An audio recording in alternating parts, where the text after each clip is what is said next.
Hello दोस्तों, आज computer का है सिक्स्थ लेक्चर। पार्ट 5 तक हम पढ़ चुके हैं और पार्ट 6 अब मैं स्टार्ट कर रहा हूँ। पार्ट 6 कंप्यूटर का। तो हमारा ये जो लेक्चर है सब धीरे धीरे जो स्टार्टिंग से पढ़े हैं उसको रिवाइज करते हुए कुछ नया ऐड करेंगे हर हर पार्ट में, ताकि आप जो पढ़ें उसको भूले ना। क्विक रीजन होगा सब चीज का। ये हमारा चैनल है सीई शिक्षा 8887। कंप्यूटर का सिलेबस चल रहा है। स्टार्ट करते हैं। कंप्यूटर को हम क्या कहते हैं? संगणक कहते हैं हिंदी में। यानी घंटों की गणना को कुछ सेकंड में किया जा सकता है। कितना भी बड़ा कैलकुलेशन हो तो उसको हम कुछ सेकंड में इसको सॉल्व कर सकते हैं। और जो कंप्यूटर वर्ड कहाँ से ले गया? लैटिन वर्ड से। कंप्यूटर का फुल फॉर्म क्या है? Common common operating machine. Operating machine purposely used for technological and educational research.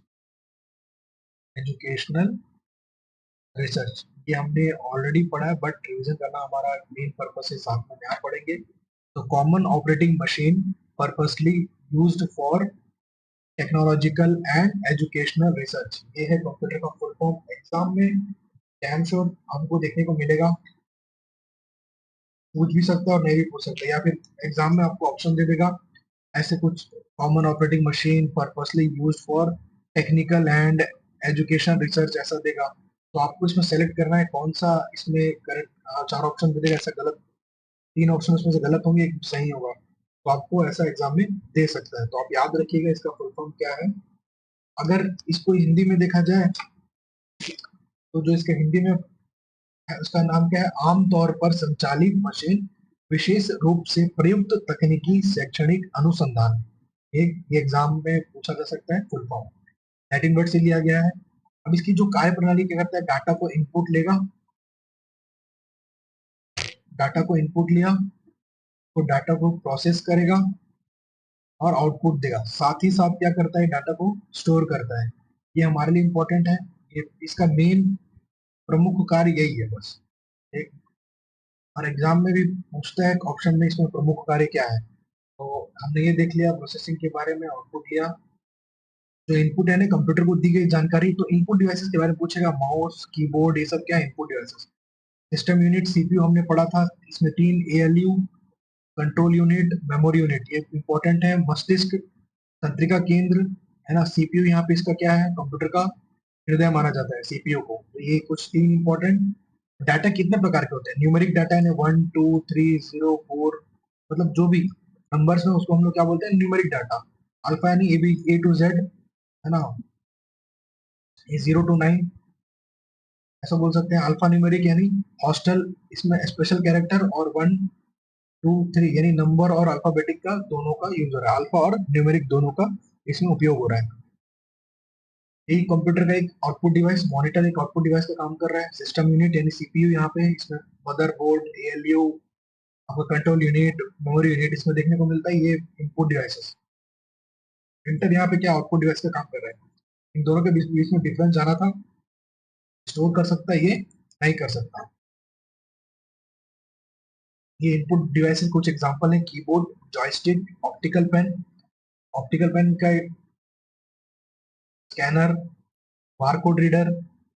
और ये दोनों इनपुट आउटपुट दोनों मैथड से। पेन ड्राइव, आप किसी किसी दोस्त से आप कुछ डाटा लेते हो तो यहाँ पे स्लॉट्स दिए रहता है पेन ड्राइव को इंसर्ट करने का, और पीछे भी सीपीयू के पीछे भी रहता है।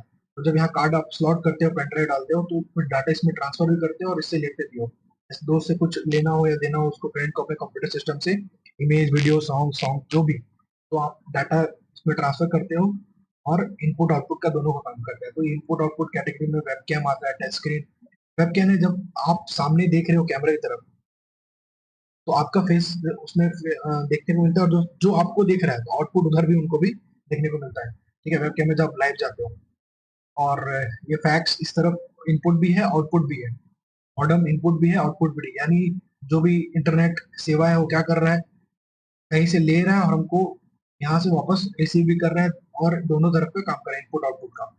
एक सीडी में भी अपन कह सकते हैं, पेनड्राइव सीडी। तो ये इनपुट आउटपुट दोनों कैटेगरी में आते हैं। बट आउटपुट में स्पेशली पूछेगा तो headphone headset, screen, laser printer, printer, जितने प्रिंटर के types of plotter, inkjet printer, speaker, ये सब क्या आउटपुट डिवाइस है, ये हमारे लिए इम्पोर्टेंट है। और आगे देखते हैं हम। तो इसको हम लोग अलग अलग क्लासिफिकेशन में एक बार यहाँ पे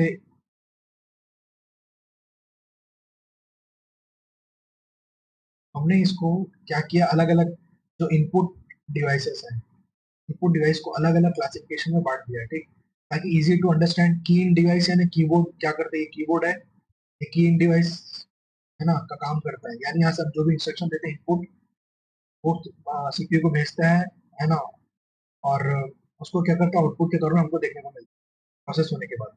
point and draw device, mouse यहाँ पे जो काम कर रहा है, माउस ये जो मैं लिख रहा हूँ, ये light pen, stylish pen, tab pen, और इस ये सब की कैटेगरीज में आ जाता है, पेन की कैटेगरी, जिससे मैं आपको स्क्रीन पे लिख रहा हूँ। और ट्रैक बॉल यहाँ पे देख सकते हैं, पॉइंट एंड ड्रॉ में सबसे दूसरा जो आता है ट्रैक बॉल, यह ट्रैक बॉल ऐसा दिखता है। और स्टाइलिश पेन यही जो मैं सिस्टम में अभी लिख रहा हूँ। जॉयस्टिक, ट्रैक बॉल देख लिया हमने, और जॉयस्टिक यहाँ पे आप जॉयस्टिक देख सकते हैं, है ना, ये इनपुट डिवाइस है।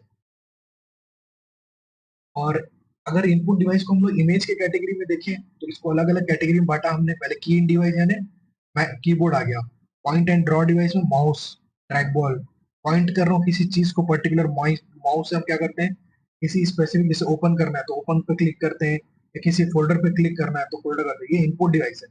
फिर ट्रैक बॉल देखा हमने, जॉयस्टिक।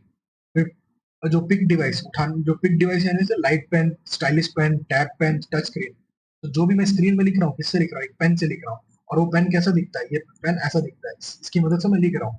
ये सब क्या आता है इनपुट डिवाइसेस में। इमेज में क्या है, डिजिटल वेब, है ना। और ऑडियो की कैटेगरी में देखिए, माइक, एसआरएस, साउंड कार्ड, ये सब क्या है इनपुट डिवाइसेस है। तो अब ये हमने अलग अलग क्लासिफिकेशन, अलग अलग कैटेगरी देखा। अब हम देखेंगे जो डॉक्यूमेंट के फॉर्म में, है ना, जो डॉक्यूमेंट के फॉर्म में सबसे पहला आता है इमेज स्कैनर। इमेज स्कैनर का फोटो मैं आपको दिखा देता हूँ, ये है इमेज स्कैनर। ये क्या है, एक इनपुट डिवाइस है, क्या है, इनपुट, इनपुट डिवाइस है। एग्जाम में पूछ सकता है कि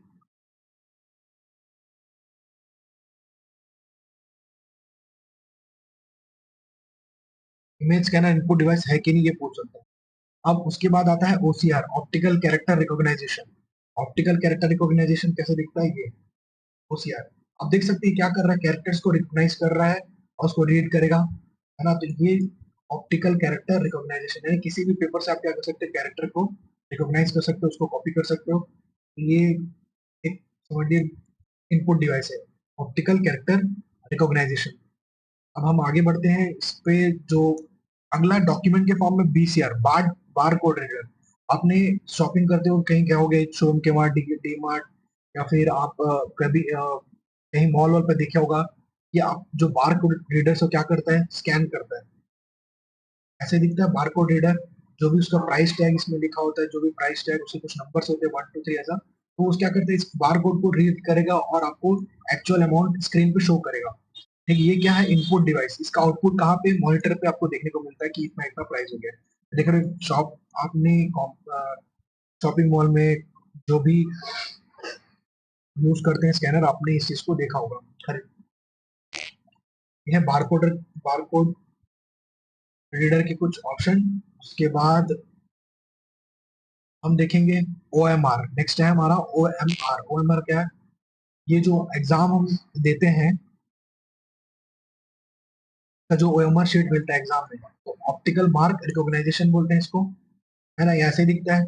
और एक और आता है MICR, magnetic ink character recognition. अब जो मैग्नेटिक इंक कैरेक्टर रिकॉग्नाइजेशन, ये आप चेक पे यहाँ पे देख सकते हैं नंबर्स,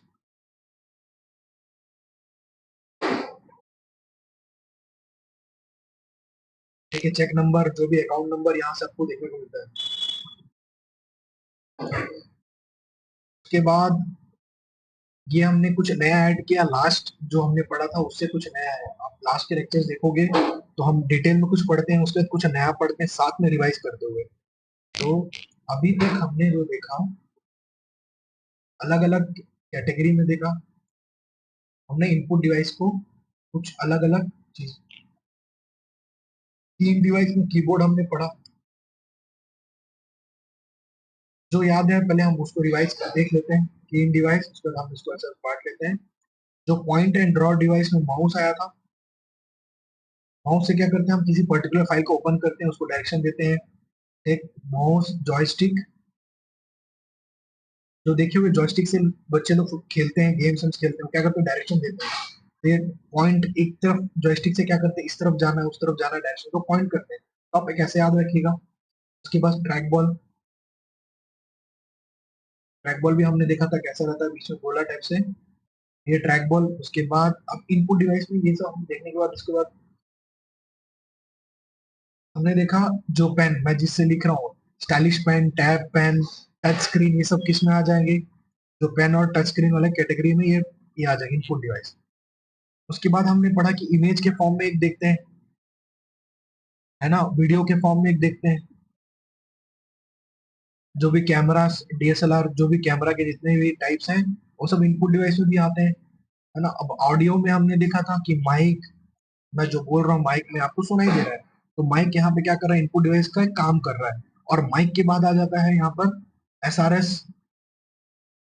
है ना। उसके बाद अगर जो एसआरएस क्या, साउंड रिट्राइवल सिस्टम बोलते हैं अपन इसको, ये दो हमने देखा। फिर देखा पहले तो आप एग्जाम दे रहे हैं, ठीक है, वो एमआर शीट सबसे पहले आपको याद होना चाहिए, ऑप्टिकल मार्क रिकॉग्निशन, ये इंपॉर्टेंट आपको याद रखना चाहिए।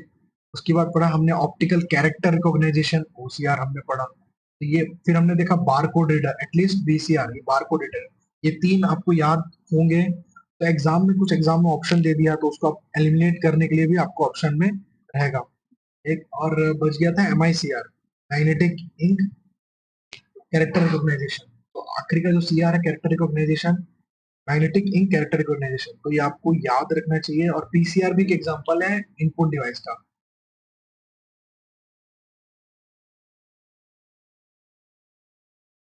इमेज स्कैनर,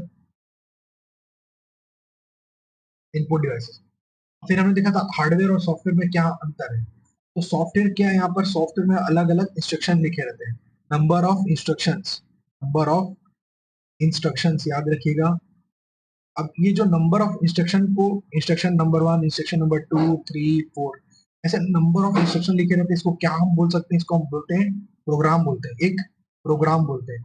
और जो नंबर ऑफ प्रोग्राम्स, यानी number of programs, one, two, three, four, तो ये जो नंबर ऑफ प्रोग्राम्स एक मिलके क्या बनते हैं, नंबर ऑफ प्रोग्राम्स को हम क्या कहते हैं, सॉफ्टवेयर कहते हैं। कि नंबर ऑफ इंस्ट्रक्शन को प्रोग्राम, और नंबर ऑफ प्रोग्राम्स को हम क्या कह सकते हैं, एक सॉफ्टवेयर कह सकते हैं। यानी इंस्ट्रक्शन का प्रोग्राम क्या है, एक सॉफ्टवेयर है। अब एक सॉफ्टवेयर हार्डवेयर को ये समझाता है कि किसी पर्टिकुलर, किसी टास्क को कैसे काम करना है। तो ये किसकी मदद से होता है, सॉफ्टवेयर की मदद से। किसको निर्देश देता है, एक हार्डवेयर को बताता है। तो ये हार्डवेयर, अगर मैं कंप्यूटर में हार्डवेयर इंस्टॉल कर दूं, जो फिजिकल कंपोनेंट जिसको हम लोग बोलते हैं, एक अगर इंस्टॉल कर दूं, बिना सॉफ्टवेयर के काम करेगा क्या, बिल्कुल भी काम नहीं करेगा। तो उसके लिए क्या चाहिए, सॉफ्टवेयर चाहिए। अगर सिर्फ सॉफ्टवेयर है कंप्यूटर में, हार्डवेयर नहीं है, तो कोई मतलब है क्या, नहीं। तो इन दोनों का क्या है, वाइस वर्सा इंटरेक्शन ऐसा होता है, ठीक। तो आपको याद रखना है एग्जाम में कि ये दोनों का डिफरेंस क्या है, पूछेगा एग्जाम में। तो किसी पर्टिकुलर टास्क को कंप्लीट करने के लिए सॉफ्टवेयर निर्देश देता है हार्डवेयर को कि इसकी मदद से होता है, ठीक। एक एप्लीकेशन रन होना, जो भी आपको कोई टास्क कंप्लीट होना है। तो सॉफ्टवेयर हार्डवेयर में हम पहले भी पढ़ चुके हैं, बस जस्ट रिवीजन के साथ साथ हम नया ऐड करते जा रहे हैं। और बेसिक फंक्शन, ये बेसिक फंक्शन ऑफ कंप्यूटर क्या है, एक इनपुट लेगा, उसको प्रोसेस करेगा, प्रोसेस करके आउटपुट देगा, और साथ ही साथ क्या करेगा, डाटा को स्टोर करेगा, डाटा को स्टोर करेगा। तो basic function of computer exam में यही है, और इससे ज्यादा अपने को कुछ देखने को नहीं मिलता। तो ये आपको ऑप्शन में देगा, आपको सेलेक्ट करना है इसमें से कौन सा सही कौन सा गलत है। अब कंप्यूटर के क्लासिफिकेशन की बात करते हैं, तो हमने सबसे पहले यहाँ पे एक ऐड करते थे, पोर्टेबल कंप्यूटर। पोर्टेबल कंप्यूटर यानी आप एक जगह से दूसरी जगह इसको क्या इजिली कैरी कर सकते हो। तो ये सबसे एग्जांपल क्या है, लैपटॉप। लैपटॉप का आप एक प्लेस से दूसरे प्लेस ले जाते हो, तो आपको आसानी होता है। फिर हम पढ़े माइक्रो कंप्यूटर के बारे में, हमने पढ़ा माइक्रो कंप्यूटर। ये जो माइक्रो कंप्यूटर, ये क्या है, एक पर्सनल कंप्यूटर बोल सकते हैं इसको, एक टाइम पे एक बंदा यूज कर रहा है ना, एक पर्सन एक टाइम पे यूज कर रहा है पर्सनल कंप्यूटर। ये क्या है, पर्सनल कंप्यूटर को हम माइक्रो कंप्यूटर की कैटेगरी में रखते हैं। अब जो माइक्रो कंप्यूटर की कैटेगरी में हमने बताया पर्सनल कंप्यूटर, यानी एक बच्चा अगर सिस्टम में वीडियो गेम खेल रहा है तो एक टाइम पे एक ही जन खेल पा रहा है, बाकी सब क्या कर रहे हैं, इसका फ्रेंड लोग वेट कर रहे हैं कि मेरा मुझे चांस कब मिलेगा। तो आप ऐसा एग्जांपल याद रखिए, आपको इजीली याद रहेगा। माइक्रो कंप्यूटर, इसको हम पर्सनल कंप्यूटर बोलते हैं। सिंगल यूजर कंप्यूटर इसको बोल सकते हैं, माइक्रो कंप्यूटर। और एजुकेशन पर्पस, एंटरटेनमेंट, सब जगह हम लोग इसको यूज करते हैं माइक्रो कंप्यूटर का। अब थोड़ा सा हम लोग मिनी कंप्यूटर पढ़े, यानी इसको मल्टी यूजर कंप्यूटर। जब मिनी कंप्यूटर यानी क्या है, इसका कैटेगरी अपन मल्टी यूजर, एक साथ दो तीन चार लोग यूज कर रहे हैं। अब जब एक साथ दो तीन चार लोग यूज कर रहे हैं, यानी इसकी स्पीड थोड़ी सी स्लो है ना, स्पीड स्लो है माइक्रो कंप्यूटर की। इसकी मेमोरी भी लेस मेमोरी है। ये मल्टी मिनी कंप्यूटर की मल्टी यूजर। अब मिनी कंप्यूटर यूज कहाँ होता है, जो इंडस्ट्रीज होती हैं, फैक्ट्रीज होती हैं, अपने डाटा को रिकॉर्ड करने के लिए यूज करती हैं मिनी कंप्यूटर का। इसका इमेज मैं आपको दिखाऊंगा बाद में कि एक ऐसा एक मिनी कंप्यूटर को दोबारा रिवाइज होगा उस टाइम पे। मेन फ्रेम कंप्यूटर, ये ये रेलवे रिजर्वेशन आपका सिस्टम, मेन फ्रेम सीधा आपका दिमाग में आना चाहिए, रेलवे रिजर्वेशन। अब रेलवे का इतना हैवी ट्रैफिक होता है रिजर्वेशन का, तो वहां पे इसके लिए स्पीड चाहिए, हाई मेमोरी चाहिए, बहुत तेजी से काम करने वाले कैसा कंप्यूटर चाहिए। और मेन फ्रेम कंप्यूटर क्या है, बहुत बड़ा होता है। अब एक लैपटॉप आजकल आप देखते हैं, बस एक छोटा सा लैपटॉप होता है। एक मिनी कंप्यूटर भी छोटा है, मिनी मतलब छोटा कंप्यूटर।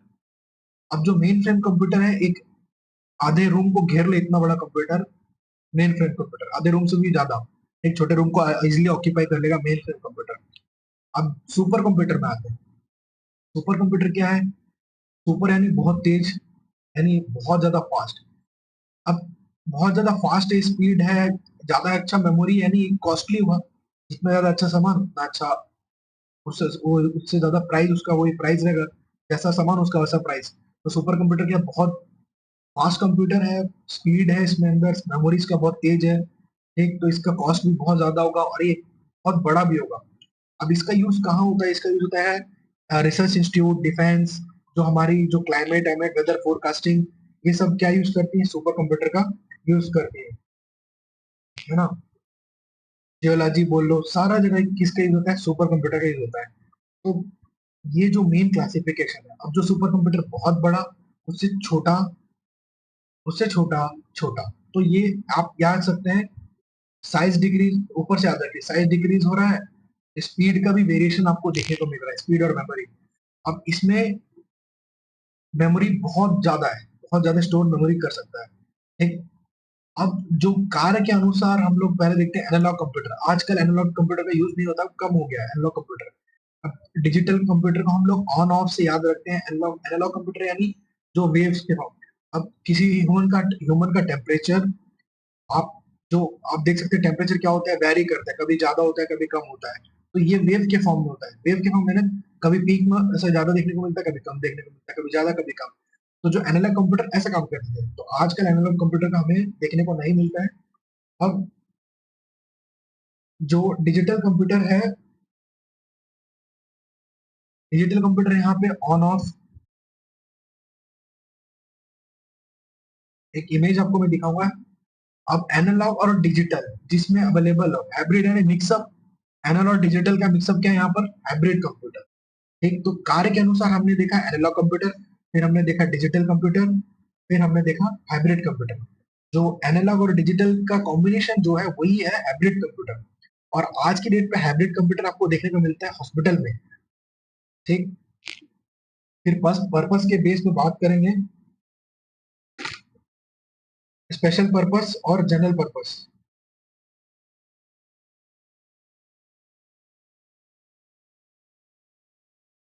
अब जो डिजिटल कंप्यूटर का कुछ स्पेसिफिकेशन देखते हैं हम लोग, पहले हम इसका इमेज को एक बार चेक करते हैं। ठीक,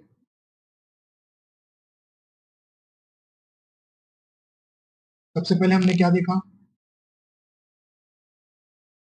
ये माइक्रो कंप्यूटर। ठीक, माइक्रो कंप्यूटर क्या बताया था मैंने कि पोर्टेबल कंप्यूटर यानी लैपटॉप से हमको पोर्टेबल एक बोला जाता है। और जो माइक्रो कंप्यूटर क्या पीसी है, एक बंदा एक टाइम पे खेल रहा है आराम से बैठ के, सिस्टम का यूज कर रहा है, बाकी लोग इसका वेट कर रहे हैं, ये पर्सनल कंप्यूटर है। एक और जो प्रथम पर्सनल कंप्यूटर क्या था, सिद्धार्थ था। सिद्धार्थ भारत में निर्मित प्रथम पर्सनल कंप्यूटर था। तो जो पर्सनल कंप्यूटर हमको किस कैटेगरी में आता है, माइक्रो कंप्यूटर की कैटेगरी में आता है। ये हम पढ़ चुके हैं। मिनी कंप्यूटर मैंने आपको बताया multi user computer, mini computer. अब जो mini computer multi user computer बोलते हैं हम इसको, यानी इसकी स्पीड थोड़ी स्लो होगी, एक साथ दो चार लोग यूज कर रहे हैं, स्पीड स्लो। और इसकी जो मेमोरी, लेस मेमोरी। कारण ये कि एक साथ ज्यादा टाइम यूज कर रहे हैं और कम खर्चे में बना है, तो ये बहुत छोटा है। एक ये है मल्टी यूजर कंप्यूटर और स्पीड इसकी स्लो है, मेमोरी लेस है। अब मेन फ्रेम कंप्यूटर हम धीरे धीरे क्या करें, साइज में बढ़ता है, बढ़ाई ओ, इसको देख रहे हैं, साइज में इंक्रीज हुआ। मेन फ्रेम कंप्यूटर सबसे पहले याद आना चाहिए रेलवे। रेलवे रिजर्वेशन में इसका मेन फ्रेम कंप्यूटर का यूज होता है। अब हम पढ़ेंगे सुपर कंप्यूटर। सबसे इंपॉर्टेंट है हमारे लिए अभी भी सुपर कंप्यूटर भी। ये है सुपर कंप्यूटर। जो सुपर कंप्यूटर है, किसी भी चीज को, कोई भी कैलकुलेशन होगा तो इजीली इसको कैलकुलेट करता है। कैसे कैलकुलेट करता है, सुपर है यानी इसका स्पीड बहुत तेज है, मेमोरी बहुत पावरफुल इसका मेमोरी है। तो कोई भी इसको कितना भी बड़ा कैलकुलेशन दे दो, इजीली कैलकुलेट करता है। तो ये कैलकुलेट कैसे करता है, सबसे पहले एक टर्म याद रखना है आपको, फ्लॉप्स, फ्लोटिंग पॉइंट ऑपरेशन पर सेकेंड। ठीक है, तो ये सुपर कंप्यूटर की गति मापने के लिए हम बोल सकते हैं। और जो नॉर्मल कंप्यूटर, ये यहाँ पे कंप्यूटर की गति कैसे मापी जाती है पूछेगा, इस कंप्यूटर को आप याद रखिए, तो इसको मिलियन इंस्ट्रक्शन पर सेकेंड, कंप्यूटर की मिलियन इंस्ट्रक्शन पर सेकेंड, ये क्या कर सकता है, कंप्यूटर की गति को मापने के लिए एमआईपीएस का उपयोग कर सकता है, उपयोग करते हैं। और सुपर कंप्यूटर में हम ये देखते हैं फ्लॉप्स। तो ये सुपर कंप्यूटर हम पढ़ा था अभी तक।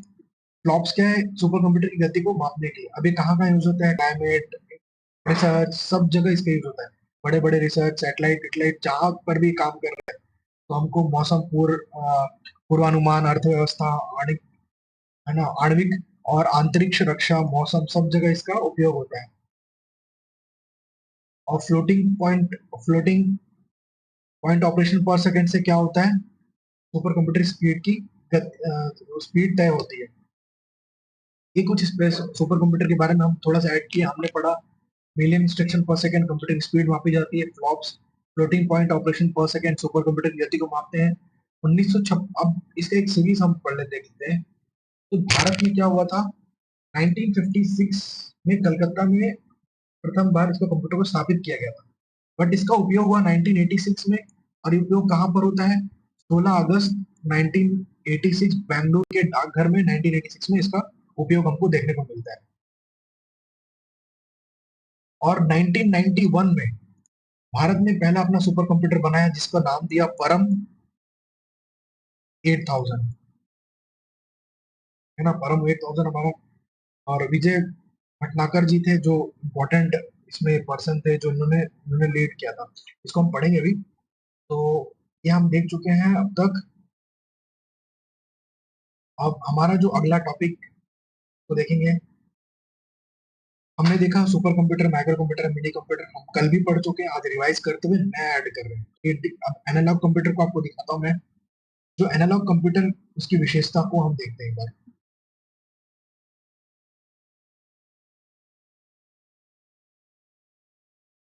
ये जो एनालॉग कंप्यूटर ऐसा हुआ करता था, अब ये टेम्परेचर प्रेशर कुछ टाइम पे कुछ और होता है, कुछ टाइम पे कुछ होता है, डेप्थ, तो इसकी जो वेरिएशन हमको देखने को मिलते हैं ना, ऐसा ये एनालॉग कंप्यूटर।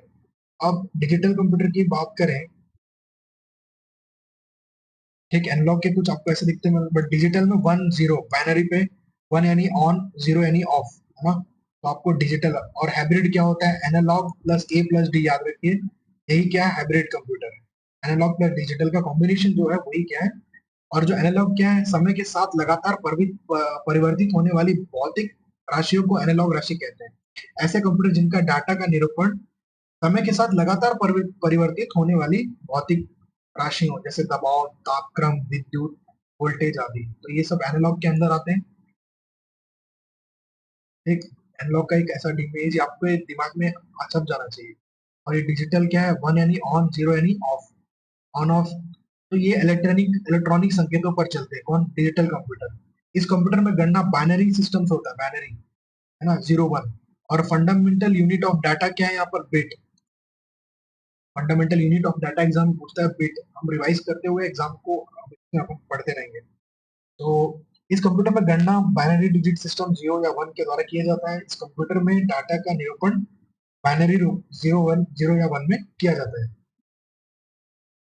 अब इसके आंकड़ों को इलेक्ट्रॉनिक पल्स के रूप में निरूपित किया जाता है। डेस्कटॉप, लैपटॉप इत्यादि क्या है? सब डिजिटल कंप्यूटर्स हैं। ये देख सकते हैं आप डिजिटल कंप्यूटर का परफेक्ट एग्जांपल, यानी आधुनिक कंप्यूटर पूछता है आपको। तो एग्जाम में आधुनिक कंप्यूटर पूछेगा तो आपको क्या टिक करना है? डिजिटल कंप्यूटर यानी आधुनिक कंप्यूटर। और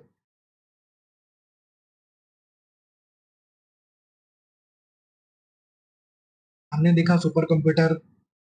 अब सबसे जो सुपर कंप्यूटर के बारे में हम जब पढ़ रहे थे, तो इसमें कुछ इंपॉर्टेंट पॉइंट हमको देखना है। हमने ये तीनों हाइब्रिड भी, मैंने बताया आपको, एनालॉग और डिजिटल। हाइब्रिड कंप्यूटर हॉस्पिटल में आपने देखा होगा, यहाँ पे ओसीजी है ना, स्पेशल आईसीयू में एक अलग अलग टाइप के मॉनिटर लगे रहते हैं। ठीक है, किसी चेस्ट के जो पर्सन में अलग अलग डिवाइस कुछ लगा दिए जाते हैं। उसका सारा पल्स रेट कहाँ पे डिस्प्ले होता है? आईसीयू में एलसीडी जैसा स्क्रीन होता है, वहां पे डिस्प्ले होता है। तो वही क्या है? हाइब्रिड कंप्यूटर है। हमने पढ़ा फ्लोटिंग पॉइंट ऑपरेशन पर सेकेंड, क्या सुपर कंप्यूटर की स्पीड मापी जाती है, फ्लॉप्स।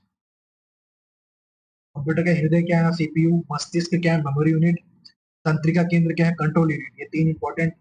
उसके बाद जो सुपर कंप्यूटर जो फर्स्ट इंडियन सुपर कंप्यूटर जो बनाया था, वो परम 8000 था ना, परम 8000 सुपर कंप्यूटर था। और इसको लीड किया था विजय बी भाटकर। तो ये इंपॉर्टेंट पर्सन है। परम से रिलेटेड आपको पूछ सकता है। इनको पद्मश्री से भी सम्मानित किया गया है।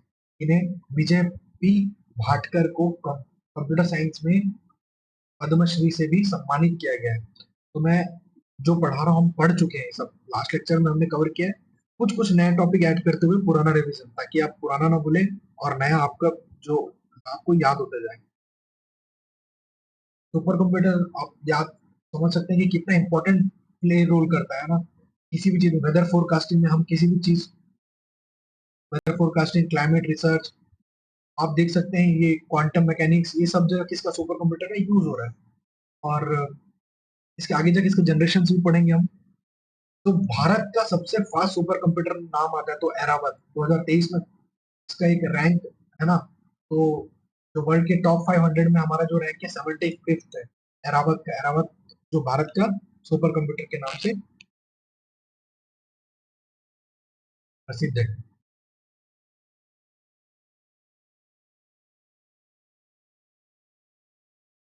आगे बढ़ते हैं। अगर दुनिया, इंडिया में तो एरावत है सुपर कंप्यूटर, पहला परम है ना, विजय भाटकर, ये आपको याद रखना है, इंपॉर्टेंट पर्सन। परम से कब बनाया गया? 1956 में स्थापित किया गया था। पहली बार कंप्यूटर कलकत्ता में, 86 में बैंगलोर के डाकघर में यूज किया हमने।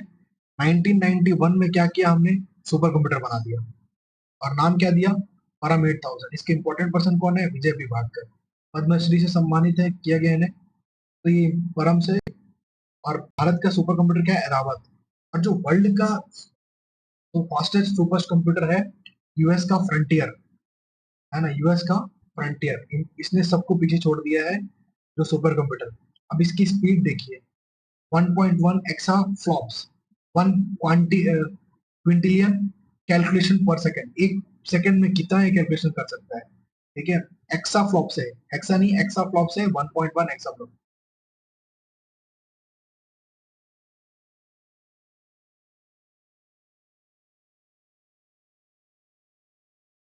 और ये इंपॉर्टेंट है यहाँ पर इसके कुछ, ये 40 मेगावाट इसको लगता है। 40 मेगावाट, 40 मेगावाट यानी 30,000 यूएस होम्स को इसका डिमांड पूरा कर किया जा सकता है जो इलेक्ट्रिसिटी का। तो इतना ही इलेक्ट्रिसिटी खपत करता है। यूज करता है। एक कौन, फ्रंटियर सुपर, दुनिया का सबसे फास्टेस्ट सुपर कंप्यूटर, ये इंपॉर्टेंट है।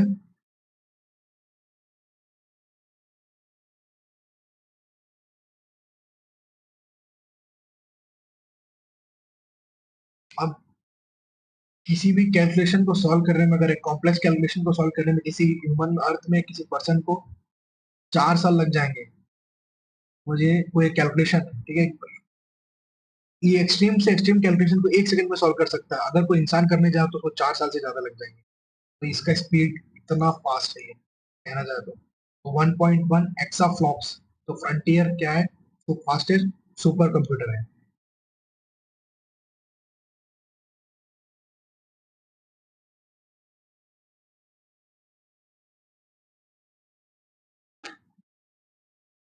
दुनिया का सबसे पहला सुपर कंप्यूटर पूछेगा अगर एग्जाम में, क्रेवन। अब तक हम धीरे धीरे सुपर कंप्यूटर में जानते जा रहे हैं कि भाई सुपर कंप्यूटर क्या चीज, सुपर कंप्यूटर क्या है, इसकी स्पीड क्या होती है। एरावत हमने देखा, परम 8000 हमने देखा, ठीक है, भारत का पहला सुपर कंप्यूटर, भारत का पहला सुपर कंप्यूटर एक अब 1991 में बन चुका था।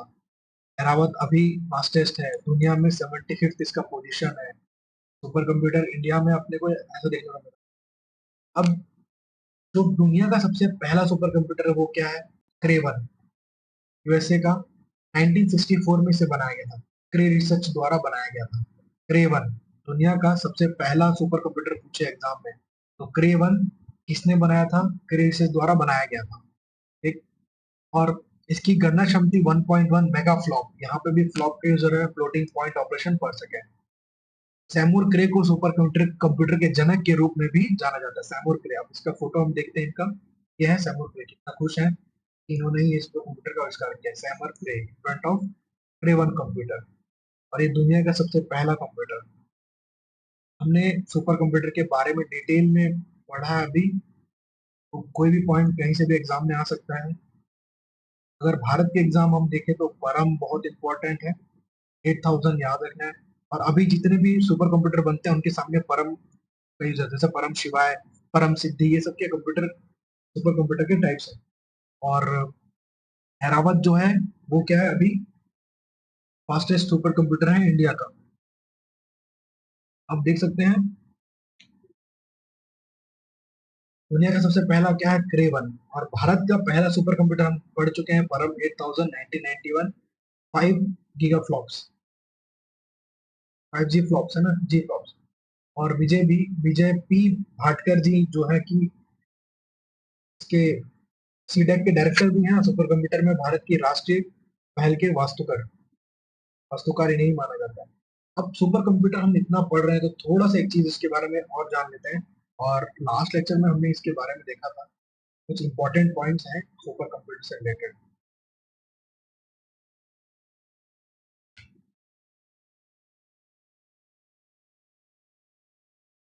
हाँ, तो सुपर कंप्यूटर को हमने तो बनाया, तो सुपर कंप्यूटर, इसका एक्साफ्लॉप्स हम देख चुके हैं, वर्ल्ड का सुपर फास्ट कंप्यूटर। लेकिन भारत में ये 1991 में सबसे पहले अपना सुपर कंप्यूटर बनाया, जो था परम 8000। परम 8000 सुपर कंप्यूटर था। तो 2015 में एक राष्ट्रीय सुपर कंप्यूटिंग मिशन लॉन्च किया गया। ठीक है, इसका टारगेट था कि ज्यादा से ज्यादा सुपर कंप्यूटर बनाना, तकनीकों को आगे आगे ले जाना, टेक्निकल में आप जितना हो सके हमें आगे बढ़ना, इसका एक मेन गोल पर्पस था।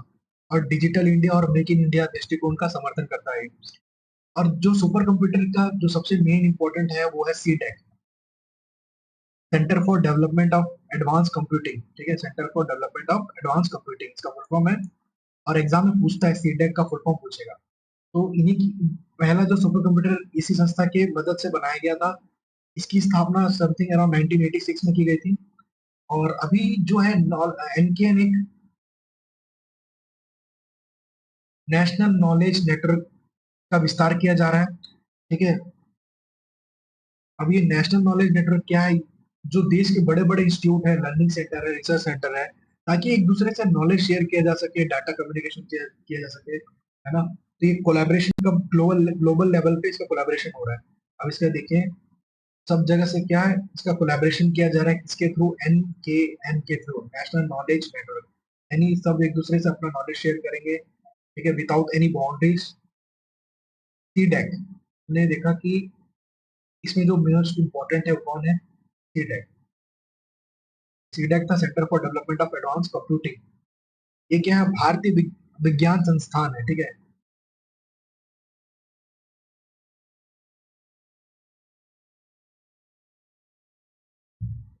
एनएसएम के जो प्रथम चरण में हमने देखा परम शिवाय बना, से स्थापित किए गए आईआईटी भुवनेश्वर, परम शक्ति आईआईटी खड़गपुर, परम Brahma Indian institute of science education and research Pune में, और परम संगणक को Jawaharlal Nehru centre of for advance research में स्थापित किया गया।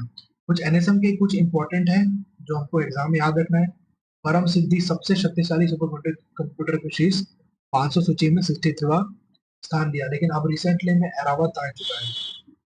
नया जो इंडेक्स आया है 2023 का, एरावत फास्टेस्ट सुपर कंप्यूटर की उसकी लिस्ट में शामिल हो गया। अब जो सीडेक है, ये जो हम पढ़े थे centre for development of advance computing, तो इसका बहुत बड़ा योगदान है इसमें, है ना। ये आप याद रखिएगा, centre for development of advance computing.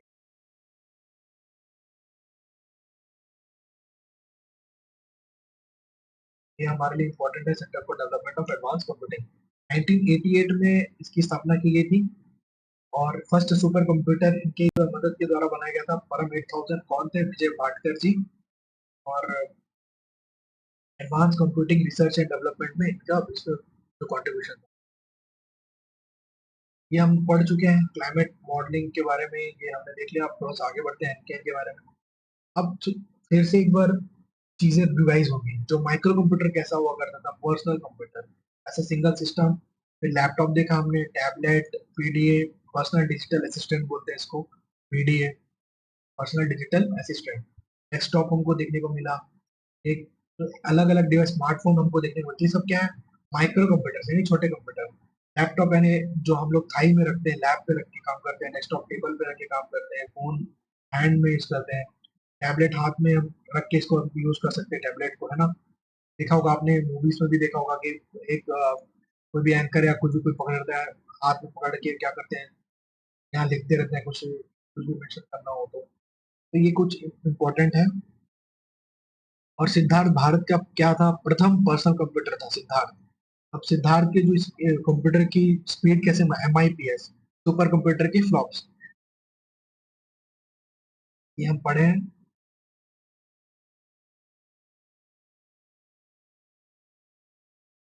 अब एग्जाम में पूछेगा नोटबुक, है ना, नोटबुक, नेटबुक, इंटरनेट तथा नोटबुक से इसकी उत्पत्ति हुई, तो ये सब क्या है? इनपुट डिवाइसेस है। सॉरी, ये आपके पर्सनल कंप्यूटर के कैटेगरी में जो माइक्रो कंप्यूटर की ये क्लासिफिकेशन में आप इसको पढ़ सकते हैं।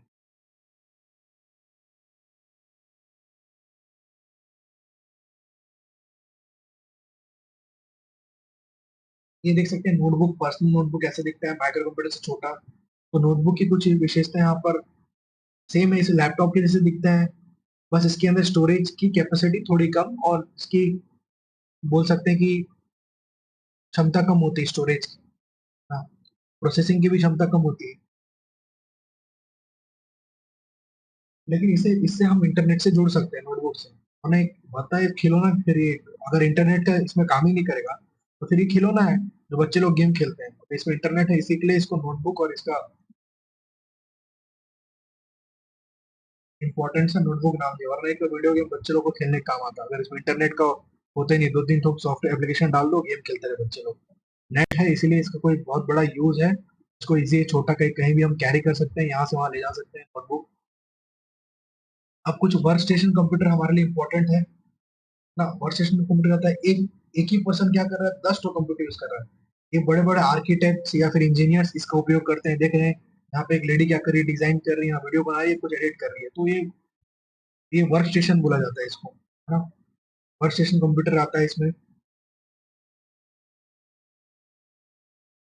अब इतना सारा डिस्प्ले भाई, इतना सारा, तो स्टोरेज कैपेसिटी इसके पास होगा ही अलग अलग। और पाम टॉप जो हाथ पे देखा होगा मूवी में, अधिकतर इंग्लिश मूवीज में जो बड़े बड़े एजेंट्स क्या करते हैं, इंग्लिश मूवी में आप एजेंट्स के हाथ में देखे होंगे ये पाम टॉप, छोटा सा टैबलेट लेके कुचकते रहते हैं जबरदस्ती का, एजेंट लोग। जो एजेंट वाली मूवीज जो रहती हैं, वहां पे आपको देखने को मिलता है ये पाम टॉप वाला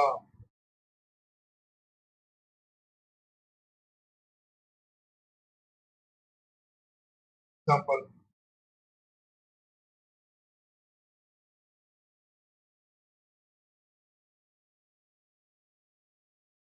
आगे देखते हैं इसमें,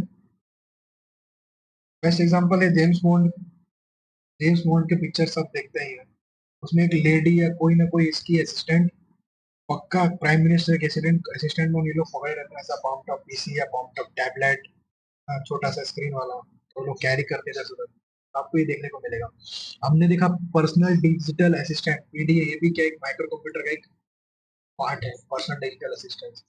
एक मोबाइल डिवाइस की तरह होता है जो व्यक्तिगत जानकारी प्रबंधन के रूप में कार्य करता है, ठीक है।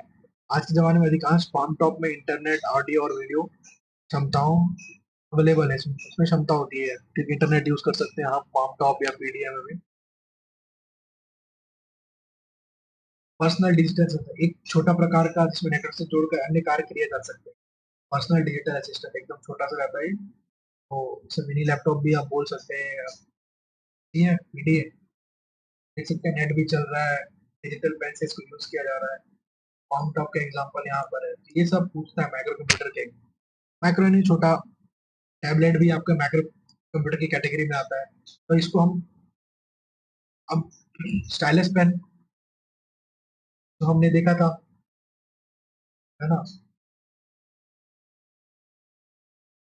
यहाँ पे स्टाइलिश पेन, पेन के एग्जांपल हमने देखे थे, point and draw, point and draw, और ये लाइट पेन पिक डिवाइस, ये हमने देखा था पिक डिवाइस में light pen, stylish pen, tab pen, touch screen. तो आज हमने ये भी देखा था पिक डिवाइस में आता है, पॉइंट डिवाइस में माउस, ट्रैक बॉल, जॉयस्टिक, तो इसी के हम अभी देख रहे हैं।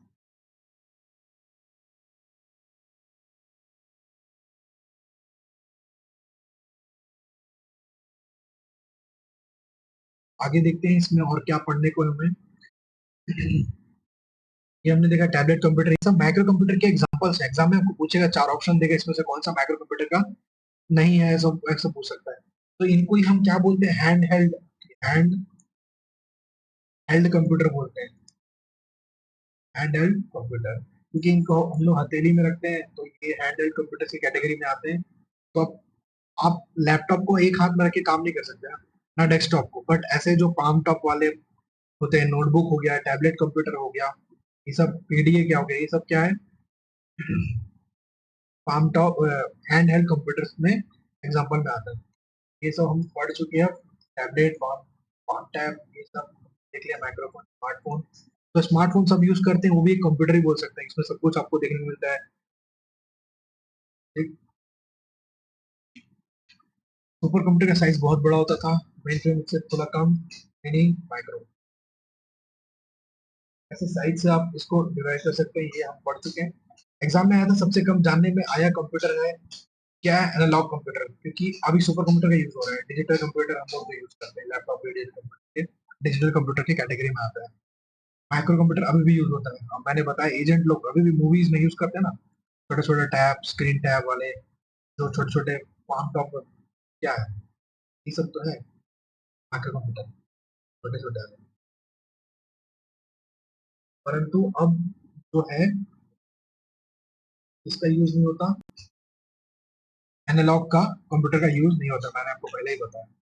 अब एनालॉग कंप्यूटर के बारे में हम देख चुके हैं, डिजिटल हमने पढ़ लिया, और डिजिटल एग्जाम में पूछा था, आधुनिक कंप्यूटर का एग्जाम क्या है, इसमें पूछा था, तीन चार दे दिया था ऑप्शन।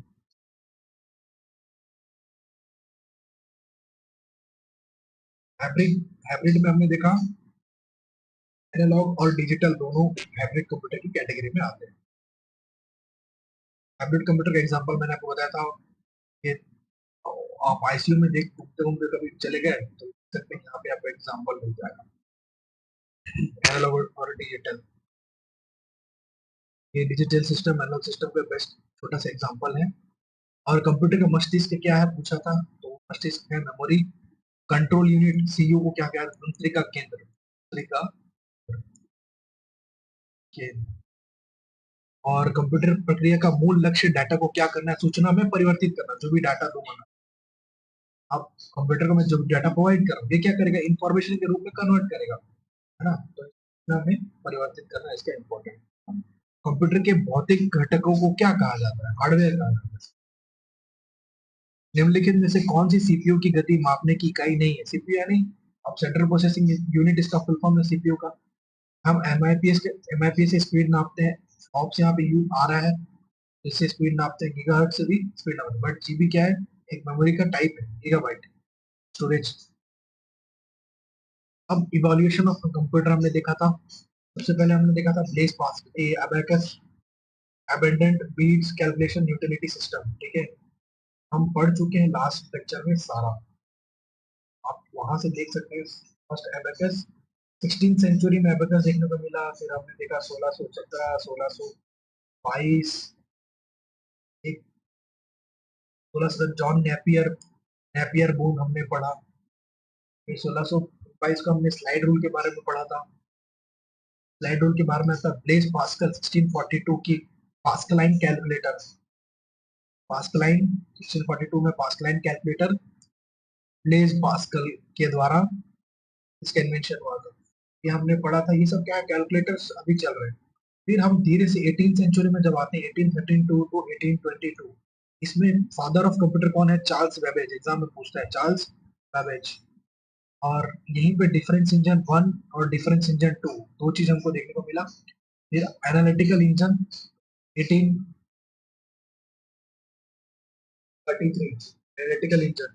जो एनालिटिकल इंजन इसलिए इंपॉर्टेंट है क्योंकि यहाँ पे एक लेडी एडा अगस्ता, जो कि फर्स्ट प्रोग्रामर मानी जाती है कंप्यूटर साइंस की, तो फर्स्ट प्रोग्रामर कौन, लेडी एडा अगस्ता, ये हमारे लिए बहुत इंपॉर्टेंट है पर्सन। इनके द्वारा प्रोग्रामिंग देखा गया, एनालिटिकल इंजन में हमने को इम्प्लीमेंटेशन देखने को मिला, प्रोग्रामिंग धीरे धीरे विचलित हुआ। फिर 1931 में डिफरेंशियल इक्वेशन के द्वारा हमने इंटीग्रेशन, जो डिफरेंशियल इक्वेशन सॉल्व किया किसके द्वारा, इंटीग्रेशन के द्वारा, तो ये बुश, वेनेवर बुश, इन्होंने इन्वेंशन किया डिफरेंशियल इंजन बोलो, डिफरेंशियल कंप्यूटर उस टाइम पे ये देखने को मिला था 1931 में। अब हम 1931 तक धीरे धीरे पहुंच गए। उसके बाद हमने देखा था ENIAC, electric numerator integrator and calculator, तो एनियाक देखा। एनियाक को किसने बनाया था, मोचली और जे प्रेस्पर एकर्ट ने बनाया था। जिन्होंने एनियाक बनाया था उन्होंने उन्होंने क्या बनाया था, यूनिवैक। अब एनियाक में प्रोग्राम में परिवर्तित करना थोड़ा कठिन था, तो इजी प्रोग्राम में परिवर्तित किस में हुआ, यूनिवैक में, यूनिवर्सल। तो इसमें आपको यूनिवैक में क्या देखने को मिला, प्रोग्राम में परिवर्तन देखने को मिला। और जो यूनिवैक का फुल फॉर्म क्या है, यूनिवर्सल ऑटोमेटिक कंप्यूटर। तो ये दोनों को बनाया था जॉन मोचली और जे प्रेस्पर एकर्ट ने। ये इंपॉर्टेंट है, हम इसको ऑलरेडी पढ़ चुके हैं। और जो उसके बाद आता है, बीच इन दोनों के बीच में आता है EDVAC, electronic discrete variable automatic computer. अब जो एडवेक इसलिए इंपॉर्टेंट है क्योंकि इसमें पहली बार हम लोग को प्रोग्राम स्टोर करने को, जो भी हम लोग प्रोग्रामिंग कर रहे हैं इसमें स्टोर स्टोर किया जाता था। ये आप धीरे धीरे, एडवेक को किसने बनाया था, जॉन बॉन न्यूमैन, ठीक। फिर हम देखते हैं टैबुलेटिंग मशीन। टैबुलेटिंग मशीन किसकी है, हॉलरिथ की है, हॉलरिथ हॉर्निमैन की टैबुलेटिंग मशीन है। अब अमेरिका में 1890 में जनगणना के लिए टैबुलेटिंग मशीन का उपयोग हमको देखने को मिला। तो ये देख सकते हैं अबेंडेंट बीट्स, ये abacus, abundant beads education, addition calculation utility system. एक ये चीन के द्वारा हमको प्रचलन इसका, जो वहाँ चीन का इसका वहां से देखने को मिलता है। और एबेकस आज भी हम यूज करते हैं। फिर हमने देखा जॉन नेपियर, जो हड्डी और दाग के डिजाइन, ठीक है, इसमें दशमलव बिंदु का इस्तेमाल किया गया था। फिर 22 में स्लाइड रूल, 2022 में स्लाइड रूल, विलियम ऑर्ट्रेट, ऑगट्रेट, ठीक है, ये इंपॉर्टेंट है स्लाइड रूल से। और पास्कलाइन कैलकुलेटर ब्लेस पास्कल 1644 या 1642, ये आसपास की जो ईयर है आप उसको सेलेक्ट कीजिएगा।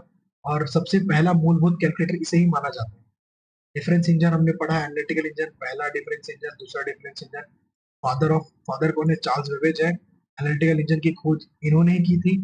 फिर हमने लेडी अगस्ता को देखा, ऐड किया था इसमें। ये father of computer Charles Babbage. Analytical engine की खोज 1833 में हुई। लेडी एडा अगस्ता इंपॉर्टेंट है, फर्स्ट प्रोग्रामर है ना, इन्हें माना जाता है, अगस्ता एडा को। और इनके एक और नाम, इनको एडा लॉवलेस के नाम से भी जाना जाता है। ये इंपॉर्टेंट है, फर्स्ट कंप्यूटर प्रोग्रामर है। Father of computer, mother of computer science, एडा लॉवलेस, एग्जाम में पूछ सकता है। ये फर्स्ट प्रोग्रामर है कंप्यूटर की। ये दो आप याद रखिए। हलरिथ कौन है? टैबलेटिंग मशीन, 1890 में अमेरिका की जनगणना में इसका यूज हुआ था। ठीक है, इसमें हमको पावर कार्ड, पावर पंच, पंच कार्ड धीरे धीरे आपको देखने को मिलता है।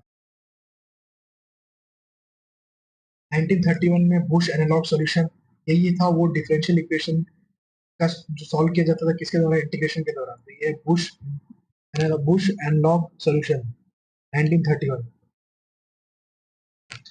अब इसके बाद सबसे इंपॉर्टेंट आते हैं ABC, John Atanasoff and Clifford Berry. Electronic computer किसने बनाया था? इन्होंने बनाया था, इन दोनों ने मिलकर।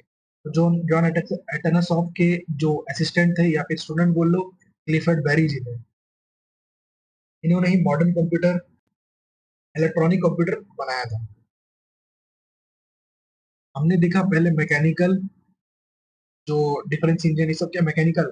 फिर हम देखे कि इलेक्ट्रॉनिक का धीरे धीरे यूज हुआ, इलेक्ट्रिकल कंप्यूटर देखने को मिला। अब जब इलेक्ट्रॉनिक कंप्यूटर, ये आप 1942 याद रखिएगा, एटनस ऑफ की, क्लिफर्ड बेरी की।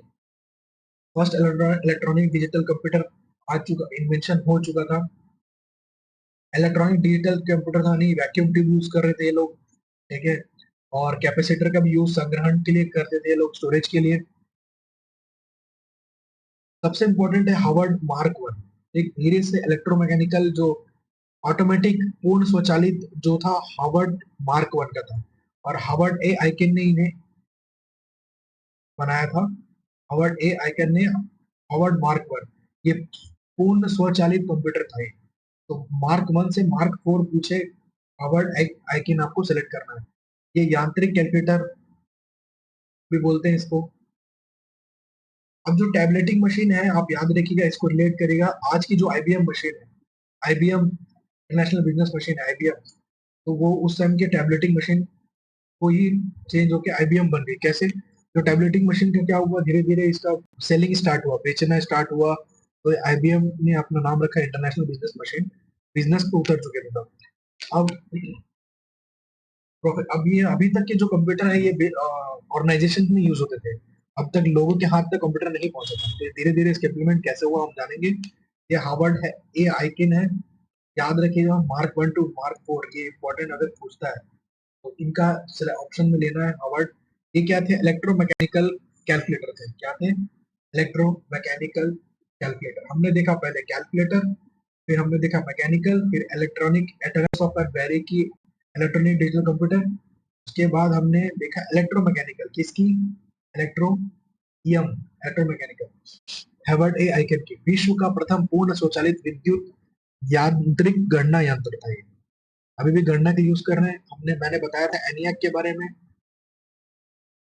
Electronic numerical integrator and computer किसने बनाया था? जे प्रेस्पर्ट और जॉन मोचली, इन्हीं के द्वारा यूनिवैक भी बनाई गई थी। ये पूर्ण इलेक्ट्रॉनिक कंप्यूटर थी। एनियाक हमने देख लिया। और इलेक्ट्रॉनिक डिस्क्रीट वेरिएबल, ये क्या करती? स्टोरेज, है ना, प्रोग्राम को क्या करती? स्टोर कर देते। 1950 में बनाया था जॉन वॉन न्यूमैन ने। एक जॉन वॉन न्यूमैन 1915। एनियाक हो गया हमारा कंप्लीट। यूनिवैक 1951 में देखने को मिला। 1951 में, 46 में एनियाक आया था। 1950 में EDVAC, electronic discrete variable, John von Neumann के द्वारा। 1951 में वापस ये जॉन मोचली और जे प्रेस्पर एकट ने यूनिवैक निकाला। यूनिवैक का आविष्कार किया, यूनिवर्सल ऑटोमेटिक कंप्यूटर। इसकी विशेषता ये थी कि हम प्रोग्राम में परिवर्तन कर सकते थे। एनियाक में प्रोग्राम में परिवर्तन नहीं किया जा सकता। ये कुछ इमेजेस हैं, और इसका उपयोग वर्ल्ड वार समय के समय बनाया गया था यूनिवैक को। अब क्या हुआ था कि अब तक तो सिर्फ कंप्यूटर ऑर्गेनाइजेशन में यूजर थे, बट धीरे से आप एप्पल, आप जानते हैं जो स्टीव जॉब्स की कंपनी है एप्पल टू हमको देखने को मिली उस टाइम पे। तो एप्पल टू मार्केट में उतरी और सेलिंग स्टार्ट की, है ना। ये बिजनेस पे उतरी माइक्रो कंप्यूटर लोगों तक पहुंचाने के लिए। इसके लिए दो मेन पर्सन है, स्टीव जॉब्स और स्टीव वॉजनेक। ये दोनों इंपॉर्टेंट है। एक और याद रखिएगा, रोनाल्ड वेन। ये क्या को फाउंडर है, एप्पल इनकॉर्पोरेशन के को फाउंडर है ये तीनों बहुत इंपॉर्टेंट प्ले रोल करते हैं। 1977 में ये मार्केट में उतरे और इन्होंने सेलिंग स्टार्ट करी, तो लोगों तक पहुंच गया कंप्यूटर। तो ये एप्पल टू सीरीज कंप्यूटर था, घर घर तक आप समझिए, जो जो खरीद सकता था इन्होंने यूज करना चालू कर दिया। ये इन तीनों के फोटो, ये इंपॉर्टेंट एप्पल इनकॉर्पोरेशन की स्थापना इन्होंने की, स्टीव जॉब्स, स्टीव वोजनिक और रोनाल्ड वेन। ये इंपॉर्टेंट है, 1976 बोलो या 1977, आप इसको याद रखिएगा। और अभी करंट में कौन है, एप्पल के सीईओ टिम कुक हैं। 1642 में किसने सबसे पहला मूलभूत कैलकुलेटर बनाया था, तो याद रखिएगा ब्लेस पास्कल। 16th सेंचुरी या 3000 बीसी में हमको क्या देखने को मिला, एबेकस, फिर स्लाइड रूल, फिर नेपियर बोर्ड, सॉरी एबेकस के बाद नेपियर, फिर स्लाइड रूल, फिर ब्लेस पास्कल। तब तक हम पहुंच चुके थे 1642। उसके बाद हम जंप करते हैं 1832 टू 1822, जो चार्ल्स बेबेज का टाइम था। फिर 1833 में एनालिटिकल इंजन, यहीं पे लेडी एडागस आ चुकी थी, प्रोग्रामर। तो ऐसे 1931 में बुश का हमने देखा, टैबलेटिंग मशीन देखा 1890 में, उससे पहले देख चुका था टैबलेटिंग मशीन, तो गणना में इसका। आप ऐसा एक बार रिवाइज करेंगे तो इजी याद हो जाएगा। तो ब्लेस पास्कल 1642। लास्ट लेक्चर में डिटेल में पढ़े हम, बस क्विक रिवीजन करके आगे बढ़ते जाएंगे। फर्स्ट जनरेशन में हमने वैक्यूम ट्यूब यूज किया, यहाँ कोई ऑपरेटिंग सिस्टम नहीं था, यहाँ कोई ऑपरेटिंग नहीं। सेकेंड जनरेशन में ट्रांजिस्टर यूज किया हमने, यहाँ पर भी कोई अभी ऑपरेटिंग सिस्टम नहीं है। और यहाँ पे मेमोरी जो चीफ कंपोनेंट क्या थे, मैग्नेटिक ड्रम्स, यहाँ पे भी मैग्नेटिक ड्रम्स टेप्स ऐसा यूज किया जाता था। अब जो वैक्यूम ट्यूब से ट्रांजिस्टर में कैसे, बहुत सारे वैक्यूम ट्यूब की जगह हम क्या यूज किया, हमने ट्रांजिस्टर यूज किया। और नंबर ऑफ, जब एक 1000 ट्रांजिस्टर लगाए तो वो एक इंटीग्रेटेड सर्किट का काम करने लगा। जब हमने ट्रांजिस्टर लगाए, 1000 ट्रांजिस्टर लगाए तो वो एक इंटीग्रेटेड सर्किट का काम करने लगा। तो जब हम 1 लाख ट्रांजिस्टर लगाएंगे तो वो क्या बहुत सारे इंटीग्रेटेड सर्किट का काम करना चालू कर दिया। तो इससे इंटीग्रेटेड सर्किट हमको देखने को मिला। तो थर्ड जनरेशन में इंटीग्रेटेड सर्किट आ चुका था। थर्ड जनरेशन में इंटीग्रेटेड सर्किट, इसकी खोज किसने की थी, जैक केल्वी ने की थी।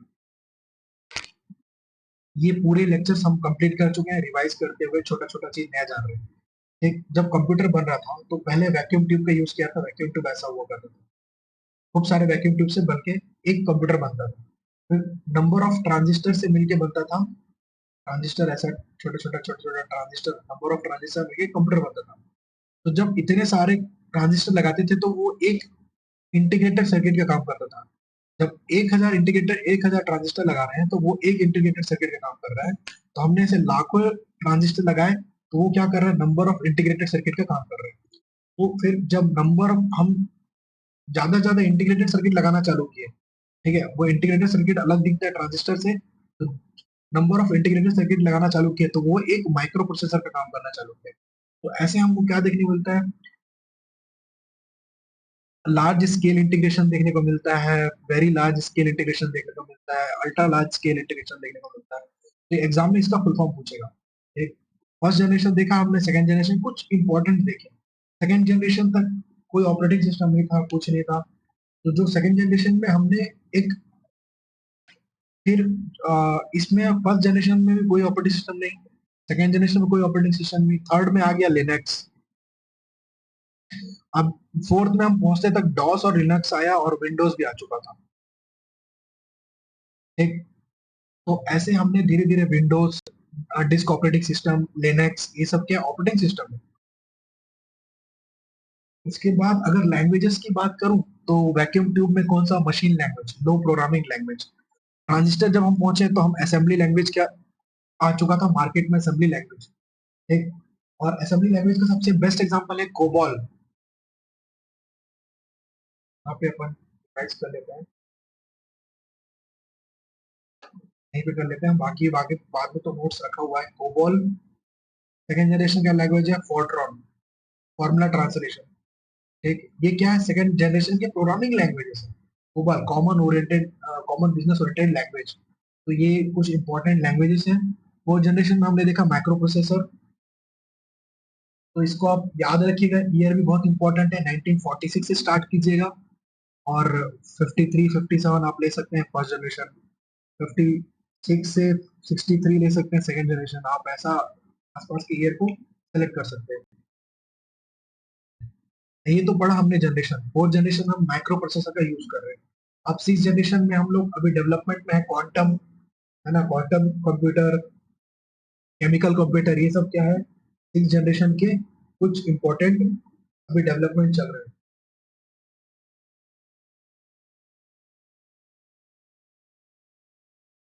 तो आगे देखते हैं कि जो भी पॉइंट्स है हम उसको, अब जो सिक्स जनरेशन कंप्यूटर क्या था, नैनो कंप्यूटर, इसको ऐड कर लेते हैं।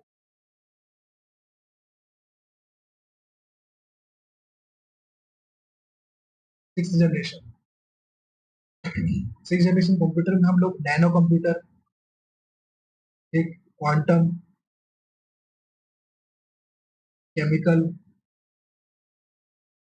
और डीएनए कंप्यूटर, ये सिक्स जनरेशन पे इस पे काम चल रहा है। अभी ज्यादा डिटेल देखने को मिलता नहीं है।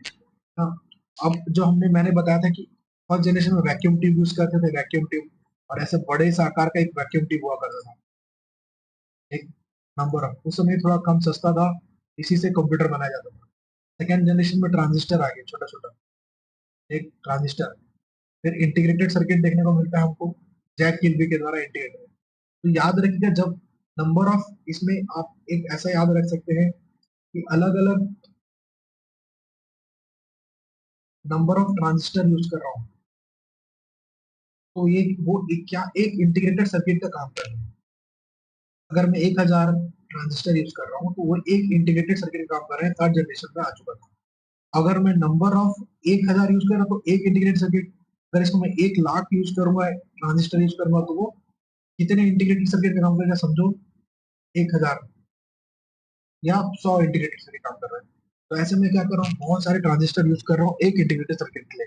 तो थर्ड जनरेशन में हमें देखने को मिला इंटीग्रेटेड सर्किट का। अब ये इंटीग्रेटेड सर्किट थोड़ा सा छोटा दिखने लगा।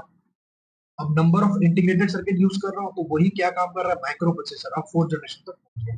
तो ये धीरे धीरे इसका डेवलपमेंट हमको देखने को मिला।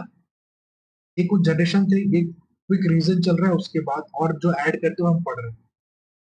ऑटोमेटिक कॉल डिस्ट्रीब्यूटर, एसीडी एक एब्रिविएशन पूछता है एग्जाम में, एसीडी क्या, आप क्या करते हैं, किस कंपनी में बहुत सारे कॉलर्स कॉल करने की, मेरा फोन काम नहीं कर रहा है, मेरा सिम काम नहीं कर रहा है, मेरा ये काम नहीं कर रहा है, ये क्या करता है, डिवाइड करता है कॉल्स को पर्टिकुलर एक सिंगल सिंगल एजेंट के पास, डिस्ट्रीब्यूट कर रहा है, कॉल डिस्ट्रीब्यूटर, बस यही है एसीडी।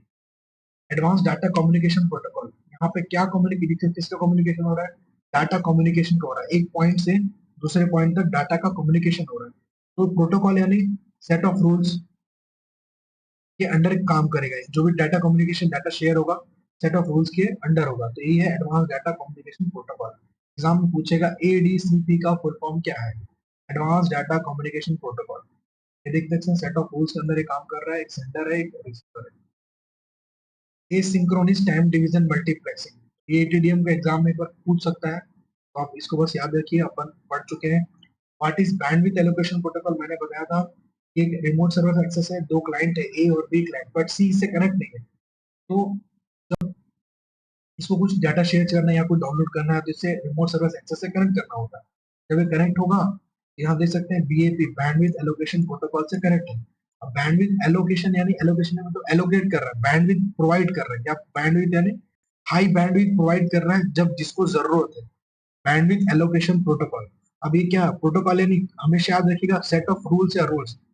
अब यहाँ पे ये रूल क्या फॉलो कर रहा है कि जिसको सबसे ज्यादा इंटरनेट की जरूरत है तीनों क्लाइंट में से, ए बी सी क्लाइंट में से जिस भी क्लाइंट को सबसे ज्यादा डाटा की जरूरत है, वो वहां पे सबसे ज्यादा बैंडविड्थ रिलीज करेगा, ताकि उस पर्टिकुलर क्लाइंट का काम जल्दी हो सके। यानी अगर यहाँ पे सी कोई बैठा है, यहाँ पे आकाश नाम का बैठा है, ये क्या कर रहा है, डॉक्यूमेंट्स डाउनलोड कर रहा है या डॉक्यूमेंट्स अपलोड कर रहा है, इसको क्या चाहिए, हाई स्पीड इंटरनेट चाहिए, हाई बैंडविड्थ चाहिए, है ना। तो जब हाई बैंडविड्थ चाहिए, तो ये जो बैंडविड्थ एलोकेशन क्या काम कर रहा है, यहाँ पर बीएपी क्या काम कर रहा है, इसको सबसे ज्यादा बैंडविड्थ दे रहा है, यानी सबसे ज्यादा स्पीड इस तरफ अभी आ, दे रखा है। और जब इसका काम खत्म हो जाएगा, क्लाइंट सी का अपलोड का काम खत्म हो जाएगा, ये जब न्यूट्रल हो जाएगा, ये क्या काम करेगा, ऑटोमेटिकली डिस्कनेक्ट हो जाएगा और न्यूट्रल हो जाएगा। तो जब जिसको जिस क्लाइंट की जरूरत होगी तो उधर का बैंडविड्थ ये बढ़ जाएगा। तो आप बैंडविड्थ एलोकेशन प्रोटोकॉल को अगर रटेंगे तो आप ऐसे याद नहीं रहेगा, आप इमेज और इसे याद रखेंगे तो इसके एब्रिविएशन इजिली आप याद कर सकते हैं।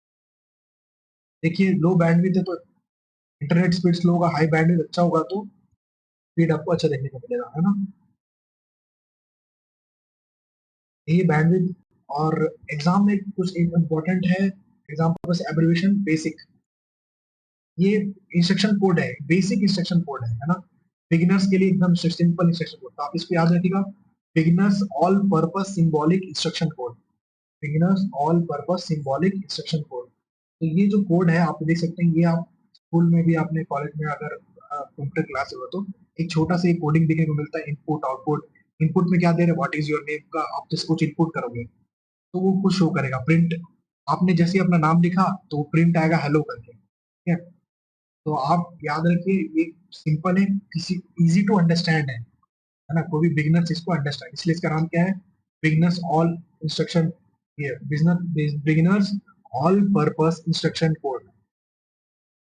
ये सारा हम लास्ट के लेक्चर्स पे देख चुके हैं डिटेल में।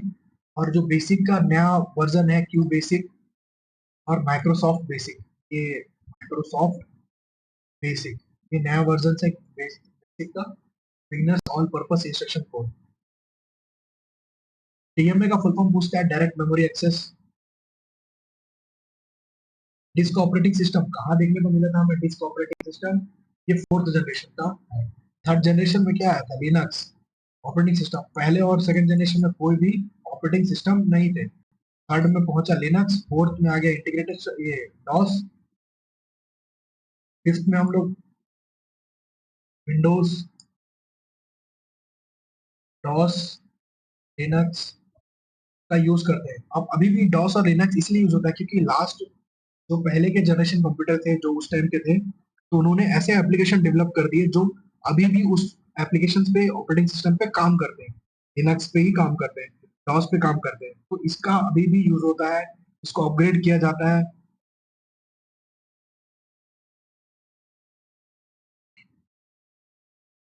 अब जो ऑपरेटिंग सिस्टम्स है यूज करने का सबसे मेन कारण यह है कि लिनक्स और डॉस का, क्योंकि कंपनियों ने उस टाइम पे क्या कर दिया था, बहुत इन्वेस्टमेंट कर दिया था एप्लीकेशन, जब कंप्यूटर का मार्केट बूम हुआ, है ना, मार्केट एकदम बूम पकड़ा, एकदम मार्केट में कंप्यूटर का यूज बढ़ते गया, तो कुछ ऐसे एप्लीकेशन बनते गए उस टाइम पे जिन्होंने लिनक्स और डॉस पे और उस बेसिस पे कोडिंग किया था। तो क्या हुआ कि उस समय कॉस्ट उन्होंने बहुत लगाया, अब हर एक कोड को इम्प्लीमेंट करना, चेंज करना, बहुत ऐसे एप्लीकेशन बहुत सारे इम्प्लीमेंट हो चुके थे। तो इस जनरेशन में भी हम क्या करते हैं, विंडोज, डॉस और लिनक्स का यूज देखने को मिलता है फिफ्थ जनरेशन। यही कारण है, और कुछ उसमें कुछ नया नहीं है ना, लिनक्स यहाँ भी आ चुका था। अब थर्ड जनरेशन में मेमोरी का अगर पूछा जाए तो रैम, डिस्क, ये सब क्या थर्ड जनरेशन, पीडीपी एट, ये भी थर्ड जनरेशन में। बिजनेस पर्पस के लिए थर्ड जनरेशन में हम लोग कहाँ पहुंच चुके थे, बिजनेस पर्पस तक पहुंच चुके थे, यानी बिजनेस, मैंने आपको बताया जब थर्ड जनरेशन में बिजनेस स्टार्ट हो चुका है, तो फोर्थ और फिफ्थ में तो फिर का मार्केट वास्ट हो चुका था, है ना, मार्केट बहुत वास्ट हो चुका था। फोर्थ में भी हम यूज करते हैं, फिफ्थ में भी चल ही रहा है ये इसका। कोबॉल कब का, सेकेंड जनरेशन का। अभी जस्ट हमने देखा यहाँ पे कोई भी ऑपरेटिंग सिस्टम नहीं है, यहाँ पर कौन सा लैंग्वेज है, असेंबली लैंग्वेज। तो आप ऐसे जब भी आता है एग्जाम में तो तुरंत रिवीजन इसको देखिएगा, Fortran formula transformation, formula translation, ये भी सेकंड जनरेशन पूछ जगह, फॉर्मूला ट्रांसलेशन किससे संबंधित है, सेकंड जनरेशन से संबंधित है, इसका फुल फॉर्म पूछता है एग्जाम में, आ चुका है पहले भी। जो कोबॉल का यूज होता है, जो बड़ी बड़ी कंपनी अपने पेरोल के लिए यूज करती है, जो पेमेंट फंड्स, ठीक है, ऑपरेट बैंकिंग सिस्टम उसमें ऑपरेट, या फिर होटल बुकिंग्स, एयरलाइन टिकट, ये सब किसका यूज करती है, कोबॉल का यूज करती है। और ये कोबॉल है क्या, ये कोबॉल एक प्रोग्रामिंग लैंग्वेज है, ये कोई ऑपरेटिंग सिस्टम नहीं है, एक असेंबली लैंग्वेज है। और इसके कुछ एग्जांपल क्या है, कोबॉल, फोर्ट्रॉन। एपीआई क्या है, यहाँ पर कल मैंने आपको बताया था कि कस्टमर क्या करता है, ऑर्डर देता है, ये ऑर्डर वेटर लेके कहाँ जाएगा, शेफ के पास, शेफ से बस लेके वापस जो भी ऑर्डर दिया है इसको डिलीवर करते हैं, कस्टमर डिलीवर करता है। तो ये एप्लीकेशन प्रोग्राम इंटरफेस एक, यही एक तरह का टूल है। देखिए एपीआई एक टूल है, ठीक है, यहाँ पे एंड यूजर क्या कर रहा है, रिक्वेस्ट कर रहा है, सिस्टम यहाँ पे बैकअप है, ठीक है, बैकअप यहाँ पे जो भी यहाँ पे ऑलरेडी है बैकअप में, वहां से लेगा उसको रेस्पॉन्स करेगा। एप्लीकेशन प्रोग्राम इंटरफेस, एपीआई का ये फुल फॉर्म है। एग्जाम में पूछ सकते हैं एपीआई का फुल फॉर्म क्या है। हमने कुछ एब्रिविएशन और कल देखे थे, सीसी, बीसीसी, और जो सीसी क्या, carbon copy, blind carbon copy. Carbon copy में ऐसे यूजर्स रखते थे जो इस मेल को इजिली पढ़ सकते हैं और एक दूसरे को पता रहता है कि ये सीसी में किस किस को रखा गया है। जैसे यहाँ पे सेंडर समझिए, सुरेश यहाँ पे सेंडर है, किसको भेज रहा है, आकाश को भेज रहा है। और जब आकाश को भेज रहा है, सुरेश एक टीचर है, आकाश स्टूडेंट है, साथ में सुरेश जो टीचर है क्या कर रहा है, इसके माता पिता और बाकी टीचर्स को सीसी में रख रहा है, ऑब्जर्वेशन में। ठीक है, कार्बन कॉपी में इस ईमेल में जो जो है, और जो सीसी में इसका रिप्लाई कर सकते हैं कि मेरे बच्चे ने क्या किया, माता पिता ने, बाकी टीचर्स मेरे साथ ऐसे। तो ब्लाइंड कार्बन कॉपी में ऐसे, जो ब्लाइंड कार्बन कॉपी क्या रहता है, एक दूसरे को पता नहीं होता है कि इसमें कौन कौन है ना, ब्लाइंड कार्बन कॉपी में। इसमें इसका जो इनका जो पता नहीं रहता है, यहाँ पे ईमेल एड्रेस है ना, यहाँ पे ईमेल। अब ऐसा लिखूंगा थोड़ी, प्रियंका टीचर, महेश टीचर, ऐसे नहीं लिखते ना, उनका ईमेल आईडी यहाँ पे रहता है। तो यहाँ पे ईमेल आईडी एक दूसरे का एक दूसरे को दिख रहा है। जब सीसी में पापा, मम्मी, बाकी रिमेनिंग टीचर्स का जो ईमेल आईडी है सबका सीसी में रख दिया है, तो यहाँ पे पता चल रहा है कि इस ईमेल का जो मैसेज है, कॉपी है, सबके पास है, और एक दूसरे को पता है कि इस सीसी में कौन कौन है, सारे सारे की ईमेल आप देख सकते हैं। लेकिन ब्लाइंड कार्बन कॉपी में जो इस ईमेल को पढ़ रहा है, देख रहा है, सिर्फ उसी का ईमेल उसी को दिखेगा और बाकी किसी का नहीं दिखेगा, जिसका जिसका बीसीसी में मेंशन है। ब्लाइंड कार्बन कॉपी में समझ लिए,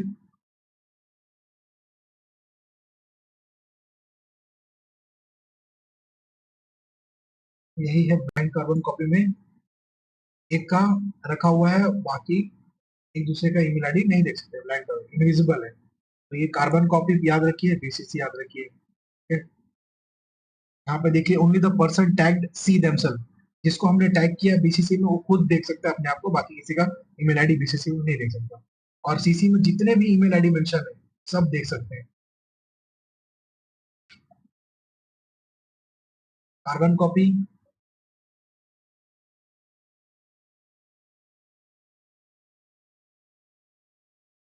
अगर बीसीसी का एग्जांपल देखना है तो हम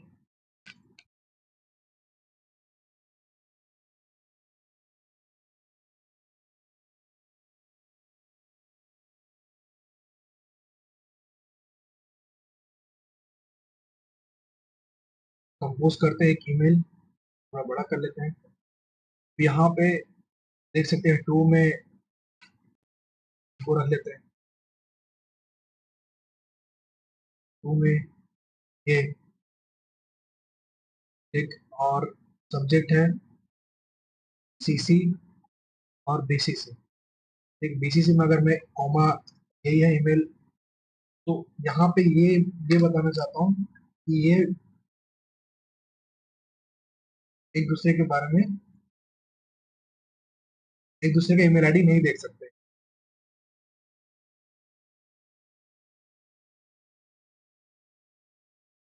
एक बीसीसी में एक दूसरे का ईमेल आईडी नहीं देख सकते। सीसी, सीसी में ये है, सीसी में कौन कौन है, सीसी में ए, कॉमा, क्यू। तो ये सेंडर यहाँ पे भेज रहा है, किसको, एसएस को भेज रहा है। अब सीसी में जो जो ईमेल आईडी, जिसके ईमेल आईडी है, तो डी और क्यू एक दूसरे का ईमेल आईडी देख सकते हैं, बट बीसीसी में ब्लाइंड कार्बन कॉपी में नहीं देख सकते, ये एक दूसरे का ईमेल आईडी नहीं देख सकते। ये डिफरेंस है। और आगे देखते हैं, ये हमने पढ़ लिया, ये हमने देख लिया। और एग्जाम में एक बार पूछा था ट्रेडिंग का, तो ये ट्रांसिस्टर डिजिटल कंप्यूटर बोल सकते हैं, या फिर ट्रांजिस्टराइज्ड एयरबोर्न डिजिटल कंप्यूटर, इसका फुल फॉर्म है। 1954 में इसको देखने को मिलता है, transistorised computer. The first transistorised computer USA में 1954 में। ट्रेडिक का full form transistor digital computer कहो या फिर ट्रांजिस्टराइज्ड एयरबोर्न डिजिटल कंप्यूटर, ये इंपॉर्टेंट है। और important developments in the field of computer के बारे में देखेंगे तो पीडी, ये जो पीडीपी 8 है, ये किससे संबंधित है, ये थर्ड जनरेशन से, याद रखिएगा। थर्ड जनरेशन से संबंधित है PDP-8। फर्स्ट मिनी कंप्यूटर है ये। कोनार्ड जूस जो वर्ल्ड के फर्स्ट बाइनरी डिजिट कंप्यूटर पे काम किया था वो थे कोनराड जूस। और फंडामेंटल यूनिट ऑफ डाटा क्या है बेट, ये Claude Shannon the father of information theory इन्हीं को माना जाता है, क्लॉड ई शेनॉन को। अब इलेक्ट्रॉनिक वर्ल्ड में हम बात करें तो ई बुक के बारे में हमने पढ़ा था, electronic book, electronic paper, e library, e tailware, email और ई गवर्नेंस। इलेक्ट्रॉनिक बुक्स क्या है, वेंडर क्या करता है, इलेक्ट्रॉनिकली बुक को पब्लिश कर देता है, जो भी यूजर इसको देखना चाहता है परचेस करेगा, देखेगा और इलेक्ट्रॉनिक माध्यम से एक्सेस करेगा, उसको पढ़ेगा। अब इसको कोई बुक कैरी करने की जरूरत नहीं है, एक तो टैबलेट होगा, यहाँ पे बुक का कंटेंट होगा, आराम से यहाँ पढ़ सकता है। अब यही ई पेपर का काम यही कर रहा है, इसको ही हम लोग क्या बोल सकते हैं, ई लाइब्रेरी। यानी लाइब्रेरी अब कंप्यूटर में, छोटे छोटे लैपटॉप में आप जो पढ़ सकते हैं, देख सकते हैं, बड़े बड़े स्टोरेज की जरूरत नहीं है, लाइब्रेरी अब इजी हो चुका है, तो डाटा में स्टोर कर दिया गया, उसके हिसाब से हम एक्सेस करेंगे, वेंडर्स के थ्रू देखेंगे। ई टेलवेयर वही शॉपिंग, अमेजोन और फ्लिपकार्ट ई टेलवेयर के एग्जांपल हैं, ई टेलवेयर के एग्जांपल हैं। ईमेल हमने पढ़ा, ई गवर्नेंस केरला की फ्रेंड्स, ठीक है, इजी टू एक्सेस सब तक जो पेमेंट पेमेंट ऑप्शन के लिए, टैक्स वैक्स बिल पेमेंट करने के लिए ई गवर्नेंस में एक फ्रेंड्स करके लॉन्च किया है, इलेक्ट्रॉनिक गवर्नेंस उसको बोल सकते हैं अपन। ये ई बुक का एग्जांपल ऐसे ही है, बुक इजी टू पढ़ रहे हैं। ये लाइब्रेरी बोल सकते हैं, ई पेपर इसी में ही एक एग्जांपल है, ई पेपर इलेक्ट्रॉनिक पेपर, ये ई लाइब्रेरी, ठीक है। इसका बेनिफिशियन ये है, रियल टाइम अपडेट्स आपको मिल जाएगा, इको फ्रेंडली है, कॉस्ट एफिशिएंसी है ना, पर्सनलाइज लर्निंग है, तो ये कुछ बेनिफिट्स हैं ई लाइब्रेरी के। कलेक्शन ऑफ डॉक्यूमेंट्स बोल सकते हैं इसको।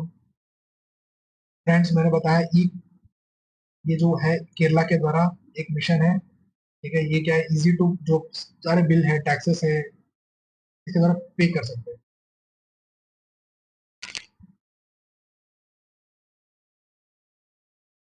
Examples of e tailware, Amazon, Flipkart, ये सब क्या है, एग्जांपल हैं। और असेंबली लैंग्वेज आपको कब देखने को मिला था, पहले तो मशीन लैंग्वेज थे, फर्स्ट जनरेशन। अब ये कौन सा है, सेकंड जनरेशन में असेंबली लैंग्वेज। फिर आप रिवीजन कर लीजिए, मैं जानबूझ के बीच बीच में ऐसा रखा हूँ ताकि रिवीजन होता रहे और हम नया पढ़ते रहे।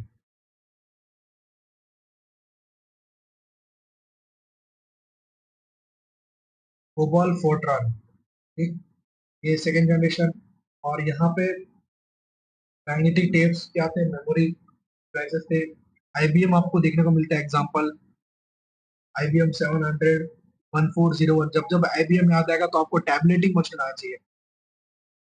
हॉलरिप की टैबलेटिंग मशीन 80 80 90 की टैबलेटिंग मशीन, अमेरिकी जनगणना में इसका उपयोग किया गया था। बायोस, है ना, बेसिक इनपुट आउटपुट सिस्टम, इसका फुल फॉर्म पूछता है। तो जब भी कंप्यूटर स्टार्ट करता है, आप पावर ऑन करते हैं, क्या करेगा, कंप्यूटर स्टार्ट करने में यूज करता है, तो माइक्रो प्रोसेसर को स्टार्ट करता है, यही है बायोस। हार्डवेयर सॉफ्टवेयर हमने देख लिया, फिजिकल कंपोनेंट्स के बारे में। क्लासिफिकेशन ऑफ कंप्यूटर देखते हैं, तो हार्डवेयर के उपयोग के आधार पर हम देखते हैं एनालॉग कंप्यूटर, डिजिटल कंप्यूटर। जो हार्डवेयर के उपयोग first generation, second generation, third, fourth, fifth, और कार्य पद्धति एनालॉग डिजिटल हाइब्रिड देखा हमने। अब इसका साइज के कौन देखा हमने, main frame, mini, micro, super. Super computer सबसे बड़ा, माइक्रो छोटा, मिनी उससे छोटा, मेन फ्रेम कंप्यूटर क्या है जो सुपर कंप्यूटर से थोड़ा छोटा रहता है। तो उद्देश्य के आधार पर जनरल पर्पस कंप्यूटर और स्पेशल पर्पस कंप्यूटर, ये कुछ क्लासिफिकेशन है। हम जैसे जैसा कंप्यूटर का देखा हमने, बड़ा से कैसा साइज डिक्रीज होता है, या इवोल्यूशन देखने को मिला, डेस्कटॉप, लैपटॉप। अब लोग लैपटॉप कहीं भी ले जा सकते हैं, डेस्कटॉप ले जा नहीं सकते थे एक टाइम पे, एक जगह पे स्थित हो, तो वो ऐसा एक जनरेशन है कंप्यूटर का। ये इनपुट करता है, वही कंप्यूटर फिर से प्रोसेस कर रहा है, आउटपुट दे रहा है, यही है एग्जांपल। और साथ में साथ क्या कर रहा है, स्टोर कर रहा है। ये कंप्यूटर का बेसिक फंक्शन है, कंप्यूटर का बेसिक फंक्शन है। और मैग्नेटिक टेप्स एंड ड्रम्स, ये क्या थे, फर्स्ट जनरेशन और सेकंड जनरेशन के, आप इसको मेमोरी के रूप में याद करिए, ठीक है। मेमोरी जो magnetic tapes, code, drums, first generation और सेकंड जनरेशन। फर्स्ट जनरेशन में किसका उपयोग किया जाता है, वैक्यूम ट्यूब का। यहाँ पे कोई भी ऑपरेटिंग सिस्टम नहीं था, यहाँ पे ट्रांजिस्टर आया, यहाँ पे कोई ऑपरेटिंग सिस्टम नहीं था। तो ये पंच कार्ड, ये सब देख सकते हैं, पंच कार्ड, आउटपुट पे ऐसा यूज किया जाता था। देख सकते हैं आउटपुट का काम, आउटपुट में मिल रहा है हमको जो भी डाटा है। ये कुछ फर्स्ट और सेकंड जनरेशन से संबंधित। अब थर्ड जनरेशन जब आई, ये है जैक किल्बी सर, है ना। इन्होंने ही इंटीग्रेटेड सर्किट का आविष्कार किया।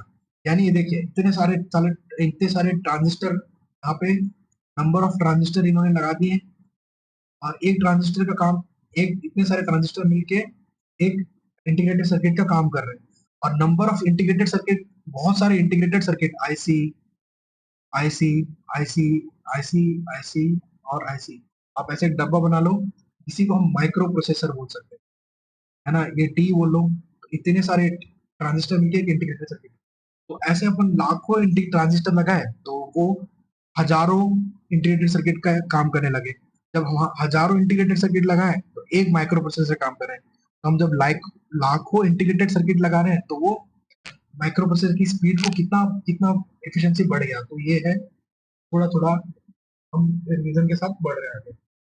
अब जो इंटीग्रेटेड सर्किट कौन सा जनरेशन, थर्ड जनरेशन, किसने लाया, जैक किल्बी ने लाया। यहाँ पे लिनक्स आपको देखने को मिलता है, ऑपरेटिंग सिस्टम। अब यहाँ पे लैंग्वेजेस आ चुकी थी, सी प्लस प्लस, जावा, एसक्यूएल, ये सब क्या है, थर्ड जनरेशन के लैंग्वेजेस है। अब फोर्थ जनरेशन में लिनक्स वापस आएगा डॉस को लेके। डॉस के साथ जब चल रहा है तो यहाँ पे वापस हमको देखने को मिलेगा एसक्यूएल फोर्थ जनरेशन में। तो आप ऐसे रिवाइज करते करते करते हम याद करेंगे। पहली कंप्यूटर के एग्जांपल जनरेशन, वापस फर्स्ट जनरेशन। बार बार रिवीजन इसलिए हो रहा है क्योंकि चीजें हम भूल जाएंगे, इतना सारा डेप्थ में पढ़ रहे हैं।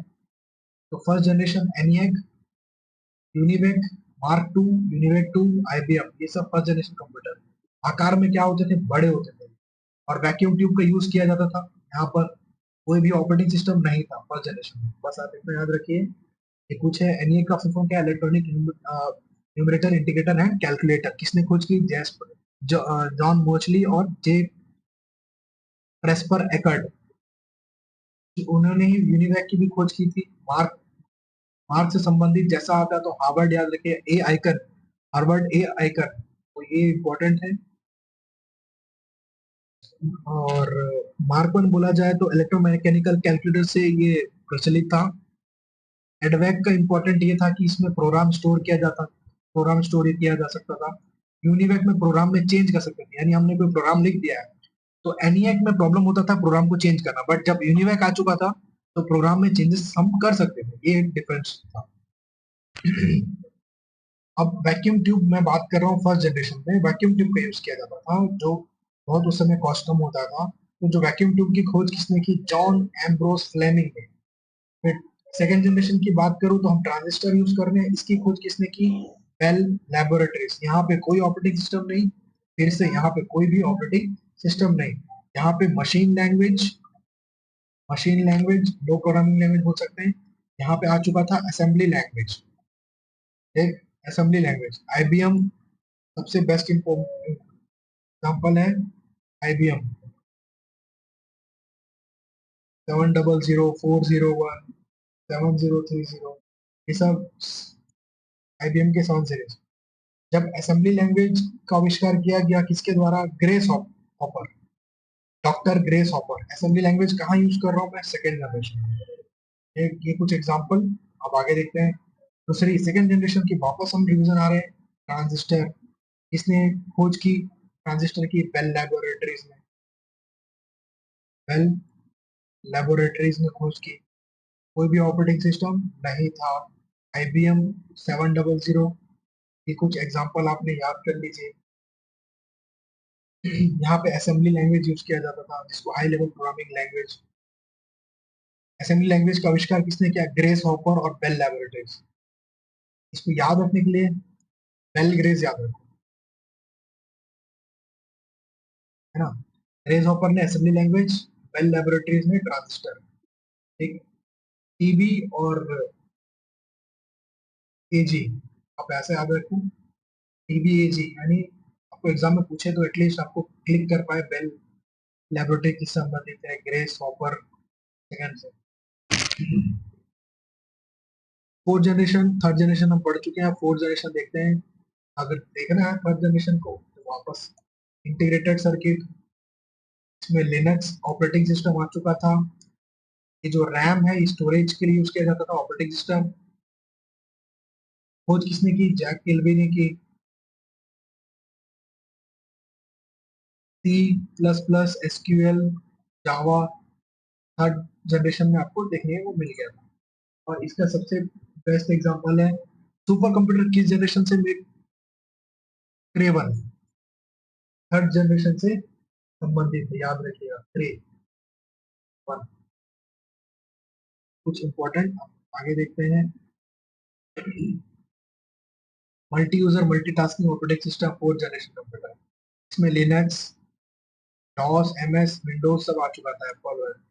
Land any LAN area network, MAN area network, wide area network, local sorry local area network, MAN area network, wide area network, इसका फुल फॉर्म है। C, C plus plus, C sharp इसमें देखने को मिला था। ठीक है, डेनिस रिची जिन्होंने इनका विकास किया था। इस पीढ़ी में पहली बार ग्राफिकल यूजर इंटरफेस नामक सॉफ्टवेयर का विकास हुआ। Graphical user interface.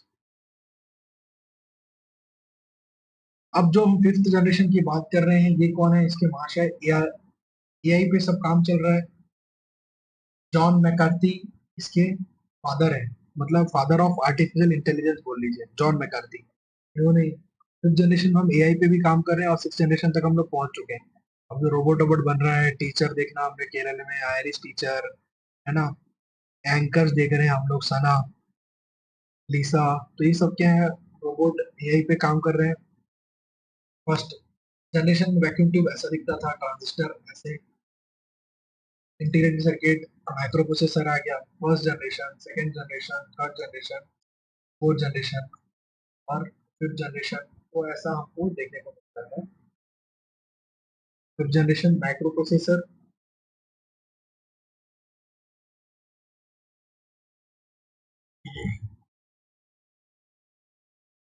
अभी जॉन मैकार्थी क्यों इंपॉर्टेंट है? ये एआई से संबंधित है, artificial intelligence, father of AI. आप बस इतना याद रखिए, जो मनुष्य की तरह इंटेलिजेंस तरीके से सोचने वाला सॉफ्टवेयर बनाकर एक तरीके से तैयार किया जाता है, एक रोबोट तैयार किया जाता है, वो क्या करेगा? मनुष्य जैसे काम करता है ना। और सिक्स जनरेशन ऑफ कंप्यूटर देख सकते हैं हमारे सुंदर गूगल के सीईओ, है ना, क्वांटम, ये कंप्यूटर ऐसा कुछ इमेज हमें भी देखने को मिला है, बट अभी कंप्लीट नहीं हुआ इस पे काम। The work of DNA computing चल रहा है। ये सब सिक्स जनरेशन के कंप्यूटर्स हैं। ये first generation vacuum tube transistor, यहाँ पे कोई भी ऑपरेटिंग सिस्टम नहीं था, इंटीग्रेटेड सर्किट आया। ठीक है, small scale integration, medium scale integration आपको इंटीग्रेट थर्ड जनरेशन में देखने को मिलता है। जब माइक्रो प्रोसेसर आया फोर्थ जनरेशन में, तो large scale integration, very large scale integration, small medium large very large, और ultra large super large scale integration, super large scale integration. ये कुछ हम पढ़ चुके हैं ऑलरेडी।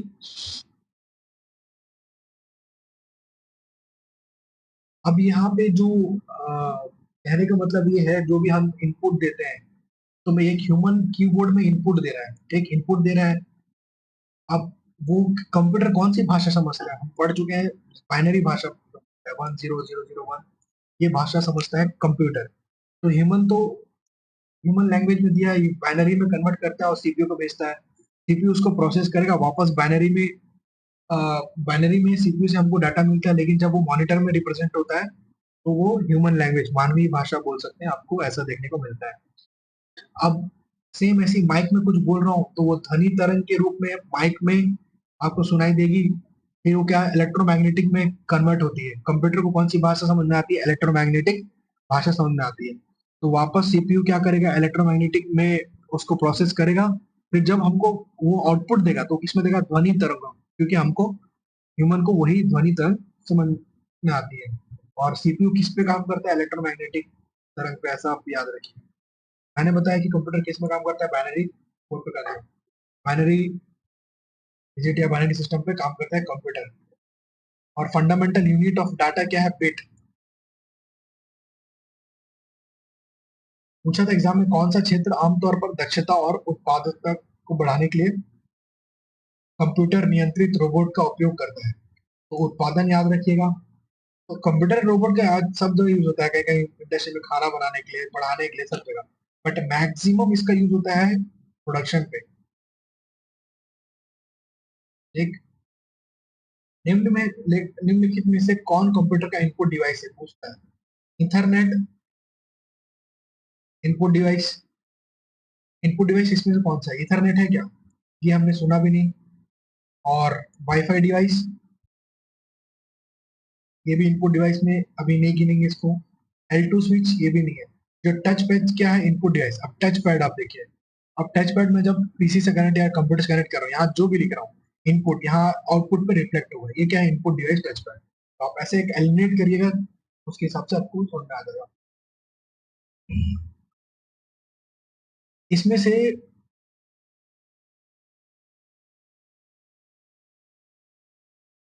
आउटपुट डिवाइस कौन कौन सा है? मॉनिटर आउटपुट डिवाइस है, ब्लूटूथ स्पीकर आउटपुट डिवाइस है, टाइम प्रिंटर आउटपुट डिवाइस है, ओसीआर जो है ऑप्टिकल कैरेक्टर रिकॉग्नाइजेशन, एक इनपुट डिवाइस में हम इसको देख सकते हैं।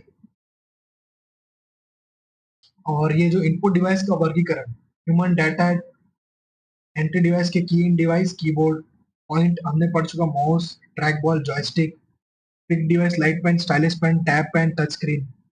ऑडियो में माइक, एसआरएस और sound card, sound retrieval system जो एसआरएस है। इमेज के तौर पर हम जो इनपुट डिवाइस को कैटेगरी हमने अलग अलग डिवाइड कर दिया, और डॉक्यूमेंट में आ जाता है ओसीआर, बीसीआर, ओएमआर और MICR, optical character recognition, barcode reader, है ना, ऑप्टिकल मार्क रीडर, ठीक है, मैग्नेटिक इंक कैरेक्टर रिकॉग्नाइजेशन, ये जो एमआईसीआर का फुल फॉर्म हम पढ़ चुके हैं। अब कुछ कीबोर्ड के स्पेशल फंक्शन हम देखने वाले हैं। कीबोर्ड तो यही है, कीबोर्ड इसको हम लोग जितने को हम बोलते हैं न्यूमेरिक। यहाँ पे अल्फा का रहता है, यहाँ से यहाँ तक अल्फा का, ये नंबर्स, है ना, ठीक। और स्पेशल इसमें जो मॉडिफायर कीज किसको बोलते हैं हम लोग? कंट्रोल शिफ्ट, ये सब क्या है? मॉडिफायर। अगर पूछेगा तो टोटल इसमें 8 रहता है कीबोर्ड में, एक्चुअल में 4। कंट्रोल शिफ्ट आल्ट और विंडोज, ये सब क्या मॉडिफायर है। और फंक्शन कीज इसको बोलते हैं हम लोग, 1 से 12 तक फंक्शन कीज बोलते हैं ना। इसको हम लोग पढ़ेंगे। एस्केप की एक तो इम्पोर्टेंट है, एक एक को हम लोग धीरे धीरे कंप्यूटर को जो कीबोर्ड्स के बारे में अभी पढ़ने वाले हैं अपन। अभी कीबोर्ड क्या है? एक इलेक्ट्रोमैकेनिकल इनपुट डिवाइस है। क्या है? एक इलेक्ट्रोमैकेनिकल इनपुट डिवाइस है। अब ये पॉइंटिंग डिवाइस का भी काम करता है, जैसे अपन एरो से क्या कर रहे हैं, यहाँ पे एरो का यूज हो रहा है।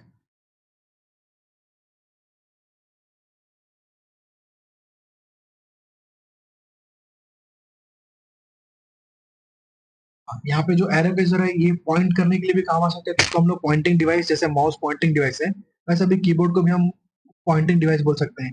ये क्या है? इलेक्ट्रोमैकेनिकल डिवाइस है। ये कुछ इंपॉर्टेंट है। ये यहाँ पे शिफ्ट की कौन सा है? 2 शिफ्ट की आपको देखने को मिलता है कीबोर्ड में। आप लेफ्ट हैंड साइड, अपने लेफ्ट साइड और राइट साइड दोनों तरफ से शिफ्ट का यूज कर सकते हैं। कंट्रोल यहाँ पर भी अवेलेबल है, यहाँ पर भी अवेलेबल है, आल्ट यहाँ पर भी है, ऑल्ट यहाँ पर भी है। तो ये कुछ इंपॉर्टेंट फंक्शन है। और विंडोज की आपका देखने को मिलता है। तो टोटल ऐसे मॉडिफायर कीज 4 है, बट अगर कीबोर्ड में पूछा जाएगा तो टोटल 8 है। और ये न्यूमेरिक बोल सकते हैं, न्यूमेरिक कीज। और ये कीबोर्ड कैसे क्वेटी बोलता जाता है, जो ऊपर के जो 4 इंपॉर्टेंट, ये 4 लेफ्ट हैंड साइड से QWERT, तो क्वेटी के नाम से इसको कहा जाता है। फंक्शन की, ये हम देख सकते हैं न्यूमेरिक कीपैड, टोटल कितने अंक होता है पूछता है। तो 0 से जो 9 टोटल कितने, 10, टोटल 10 होते हैं। न्यूमेरिक कीपैड के टोटल कितने होते हैं? तो 10 होते हैं। आप इसको याद रखिएगा। कीबोर्ड के न्यूमेरिक कीपैड में कितने अंक होते हैं? तो 10 अंक होते हैं, ये आप याद रखिए।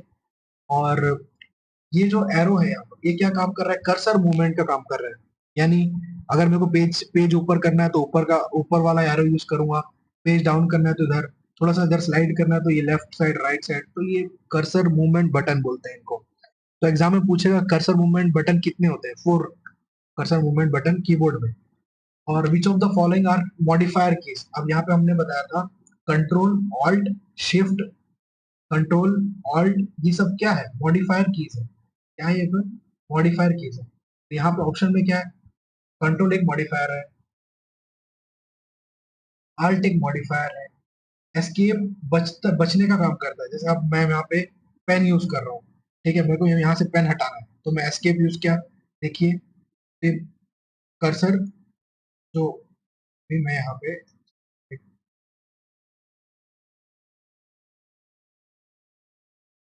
लिख रहा हूँ, यहाँ पे मैं क्या कर रहा हूँ, एक होम में जाता हूँ, ड्रॉ में जाता हूँ, एक तो पकड़ा, मैं कुछ लिखता हूँ, ठीक। अब क्या कर रहा हूँ, मैं मॉडिफायर यूज करता हूँ, ठीक है। एक बार एस्केप को यूज करता हूँ, मैं अभी एस्केप प्रेस किया, जैसे ही मैं एस्केप प्रेस करूंगा,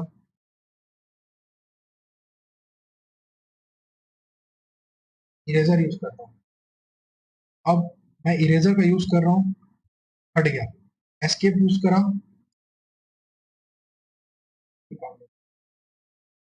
हाँ, देख सकते हैं एस्केप यूज, एस्केप मैंने जैसे बटन दबाया, वो क्या किया, इरेजर को इस कमांड से बाहर कर दिया।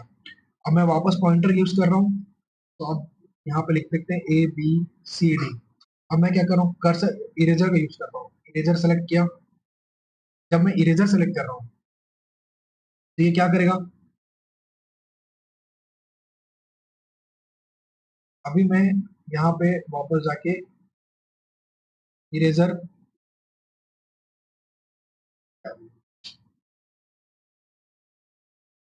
यहाँ पे मैं क्या किया हूँ, इरेजर सेलेक्ट करके रखा हूँ। जब मैं मिनिमाइज किया था विंडो को, तो इरेजर से मिटा रहा हूँ।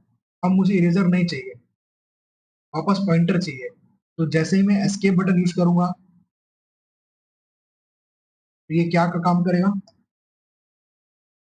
जैसे ही मैंने एस्केप बटन यूज किया, ये वापस उस कमांड को हटा दिया। तो एस्केप बटन ऐसे काम करता है।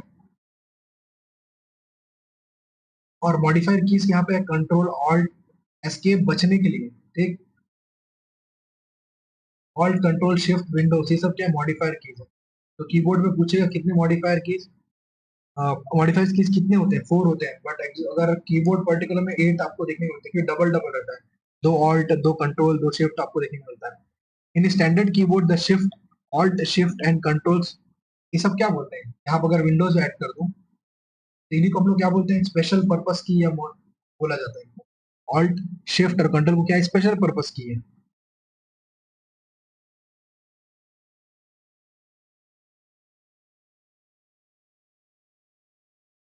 अब ये typing keys A to Z और 0 to 9, न्यूमेरिक टाइप टोटल कितने, 17 होते हैं।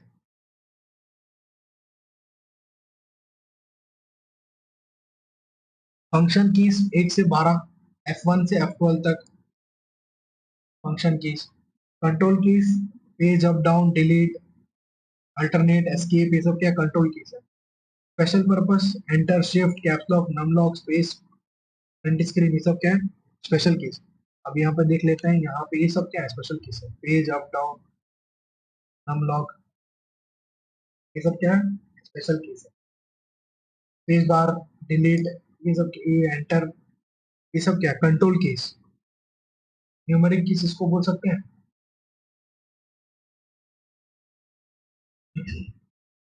तो ये हम अभी छोटा छोटा पढ़े, स्पेशल पर्पस कीज हम लोग शिफ्ट यही से, मॉडिफायर स्पेशल पर्पस की कंट्रोल ऑल्ट, ये सब स्पेशल पर्पस की है। और स्पेशल फंक्शन की में 1 से 12 तक, F5 जैसे रिफ्रेश के काम आता है, F2 रीनेम के काम आता है ना। और ऐसे ही आप इसको याद रखेंगे।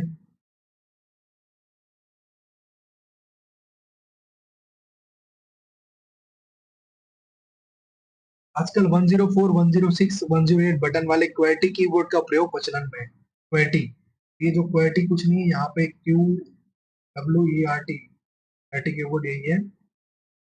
इसमें बटनों की व्यवस्था प्रचलित टाइपराइटर बटनों की तरह होती है, जिसमें अंग्रेजी से सभी अक्षरों को 3 पंक्तियों में व्यवस्थित किया जा सकता है। ठीक है, 6 बटन क्वेटी, ये पूछ सकता है एग्जाम में। अब ये जो बैक ये एंटर है, इसी को हम लोग क्या बोलते हैं, रिटर्न की। रिटर्न की यानी सपोज मैं यहाँ से लिख रहा हूँ ABCD लिखा, और जैसे भी यहाँ एंटर एंटर प्रेस करूंगा ये क्या करेगा, नीचे आ जाएगा स्टार्टिंग में। तो वापस जहां से मैं चालू किया था रिटर्न आ गया, तो इसी को हम लोग बोलते हैं रिटर्न की। और कीबोर्ड क्या है, एक डाटा प्लस इंस्ट्रक्शन बटन दोनों का काम करता है जो कीबोर्ड। अब कीबोर्ड को हम लोग लैपटॉप से कैसे कनेक्ट करते हैं, यूएसबी के थ्रू, ऐसे केबल्स के थ्रू क्या करते हैं, कनेक्ट करते हैं। अब यूएसबी क्या है यहाँ पर, यूनिवर्सल सीरियल बस, यूएसबी। कीबोर्ड को PS2 प्लग स्टेशन पोर्ट द्वारा सीपीयू से जोड़ा जाता है। यही है eighty connector, PS2 connector. Wireless keyboard जो भौतिक संपर्क बनाए बिना रेडियो तरंगों पर कार्य करते हैं, जिस पर ब्लूटूथ द्वारा कंप्यूटर से जोड़ा जाता है, ब्लूटूथ के द्वारा।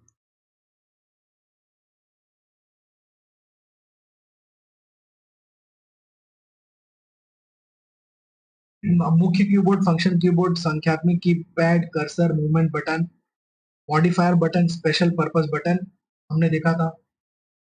एफ ये जो F1 से F12 स्पेशल फंक्शन, संख्यात्मक कीबोर्ड जो 0 to 9 वाले, कर्सर मूवमेंट जो upper upper upper arrow, down arrow, left right वाले जो एरो। मॉडिफायर बटन हमने चार देखे थे, जो control alt shift Windows. Special purpose button, इसमें कंट्रोल शिफ्ट सब आते हैं स्पेशल पर्पस बटन में भी।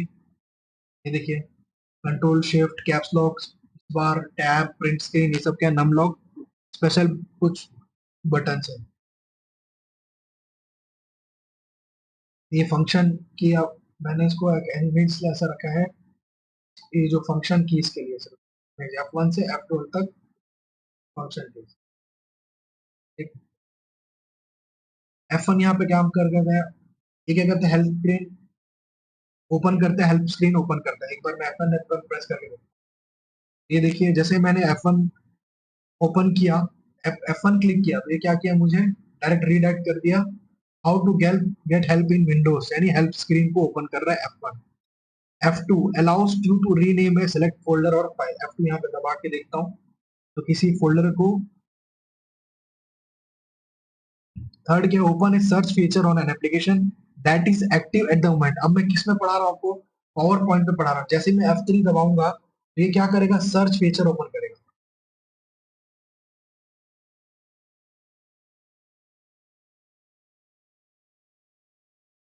यहाँ पे क्या दबाते हैं अभी, F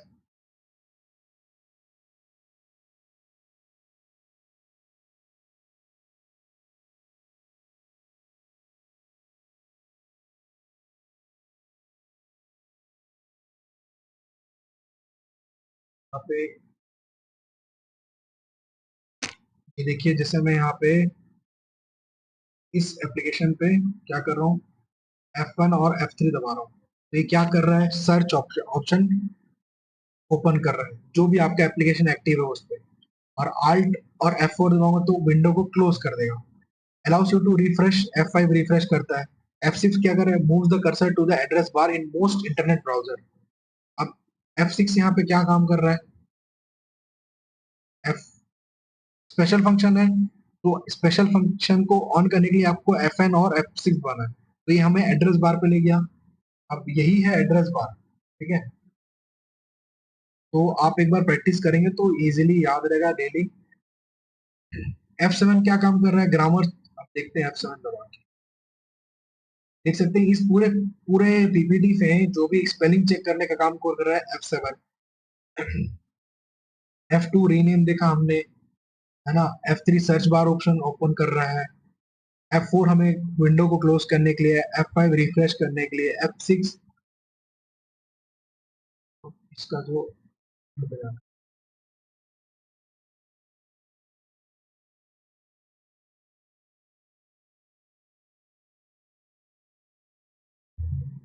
पे कुछ स्पेशल कैरेक्टर हम लोग यूज कर रहे हैं। F6 क्या कर रहा है, एड्रेस बार पे कर्सर को लेके जा रहा है। F7 क्या कर रहा है, स्पेलिंग चेक करने में हेल्प कर रहा है जो भी डॉक्यूमेंट में। F8 is used to access the boot menu in Windows when turning on the computer। तो F8 टेस्ट करके देखते हैं, तो सेव कर लेता हूँ Fn और भी काम नहीं कर रहा, जब कंप्यूटर ऑन रहेगा तब ऑन करेंगे तब बूट ऑप्शन पे लेके जाएगा डायरेक्ट।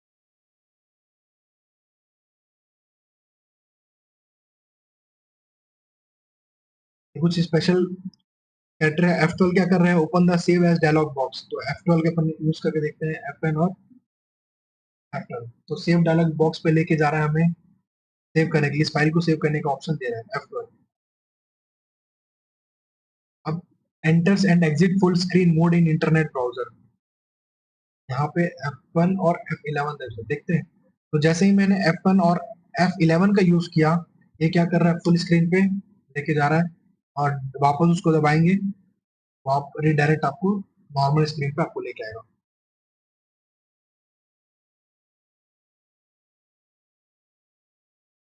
F10 का भी एक बार यूज करके देख लेते हैं, F10।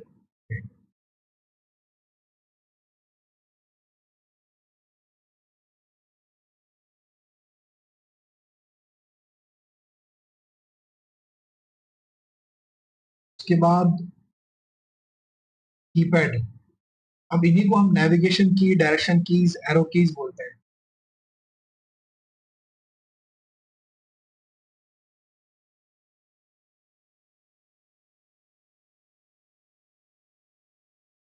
इसी को हम क्या बोलते हैं,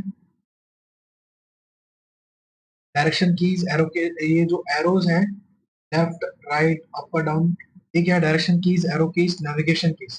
ठीक है, इन्हीं को हम संख्यात्मक कीपैड भी बोलते हैं। अब MS वर्ड में कंट्रोल और होम दबाएंगे तो ये क्या करेगा, move the cursor to the beginning of the document. अब एक इसका एग्जांपल हम देख लेते हैं। यहाँ पे कीबोर्ड में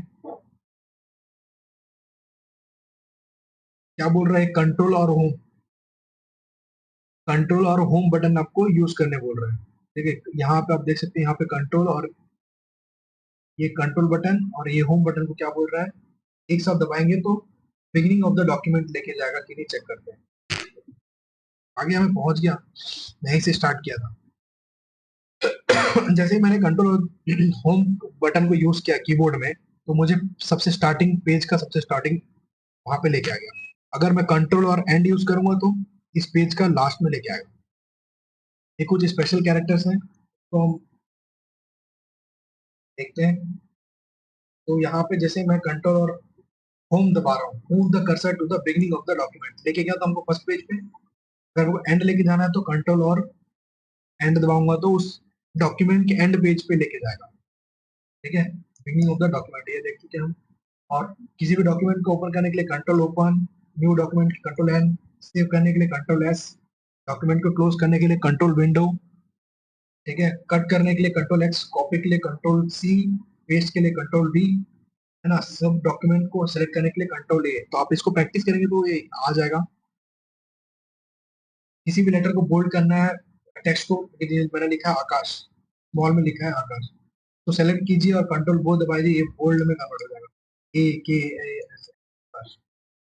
इटैलिक अप्लाई करना है तो ए के ऐसा इटैलिक अप्लाई करना है, तो आई अंडरलाइन करना है इसी लेटर को, तो कंट्रोल यूनिट, कंट्रोल और यू, तो कंट्रोल कमांड आपको यूज करना है।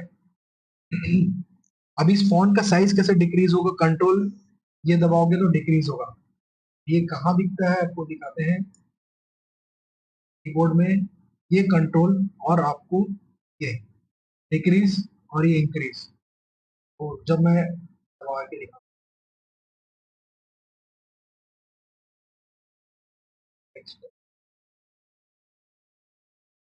ये इसको हम देखते हैं ना। तो मैं पहले इसको सेलेक्ट कर लेता हूँ। अब मैं कंट्रोल और पहले ये बटन यूज करता हूँ, कंट्रोल और इसको मैंने डॉट लगाया रेड से, ये इसको सेलेक्ट किया मैंने, ये कर रहा हूँ तो क्या हो रहा है, ये बड़ा हो रहा है। जस्ट उसके अपोजिट वाला यूज करूंगा तो छोटा होगा। तो ये कितना स्पेशल, बढ़िया, आप इजी कर सकते हैं बार बार इसको साइज बढ़ा के। इसको साइज बढ़ाना होता, अगर इसको साइज बढ़ाना होता तो मैं क्या करता, सेलेक्ट करता, होम पेज में जाता, यहाँ से बढ़ाने की कोशिश करता। तो इतना तामझाम करने से बेस्ट है कि आप ये छोटा यहाँ वाला ये एरो मैं यूज करूंगा, ये दो एरो को यूज करने के लिए, बड़ा छोटा करने के लिए। वापस ये ज्यादा ही बड़ा हो गया तो हम इसको लेफ्ट साइड वाला यूज करेंगे स्पेशल फंक्शन की इसको। अब आते हैं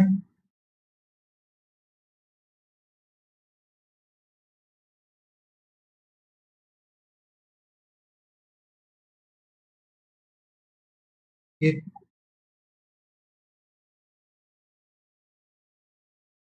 कंट्रोल पेज में। स्टार्टिंग में आ चुका हूँ तो मेरे को पेज के अंदर कंट्रोल एंड दबाऊंगा, पेज के अंदर चल जाऊंगा, क्योंकि मेरे को इजी ट्रैक करना था। मैं लास्ट लास्ट पे पहुंच चुका हूँ लेक्चर के। तो ये हमने कुछ यहाँ तक देखे थे। हाँ, तो करंट से ये हमने पढ़ लिया था। Open, new, save, window close, cut, copy, paste, select all, bold, italic, bold, italic, underline, size. उस जैसे मैंने आकाश लिखा है, इस साइज को डिक्रीज करने के लिए, ये इंक्रीज करने के लिए कंट्रोल ई, कंट्रोल एल, और escape button, cancel the command. अगर कोई कमांड, जैसे मैं इरेजर वाला कमांड सेलेक्ट कर रहा हूँ, ठीक है, तो मिटाता हूँ, अब मेरे को इरेजर से वापस पॉइंटर में आना है, तो जैसे ही मैं एस्केप बटन दबाया तो वापस मैं पॉइंटर में आ गया, है ना, कर्सर पॉइंटिंग डिवाइस में आ गया। एस्केप दबाओ, अब मैं यहाँ पे जाऊंगा तो क्या करूंगा, मेरे को वापस पेन चाहिए, ठीक है। अब मैं क्या करूंगा, कोई लेटर लिख दिया हूँ, AKSH, लेटर सही था, बट मैं क्या किया, गलती से बैक स्पेस दबा दिया, एच को डिलीट कर दिया हूँ। तो मेरे को जो लिखा हुआ था उसको वापस लाने के लिए क्या, कंट्रोल जेड। प्रीवियस सेक्शन को लेके आने के लिए हम लोग कंट्रोल जेड यूज करते हैं, ठीक। और प्रीवियस सेक्शन को रीडो करने के लिए हम लोग क्या यूज कर सकते हैं, कंट्रोल वाई कर सकते हैं।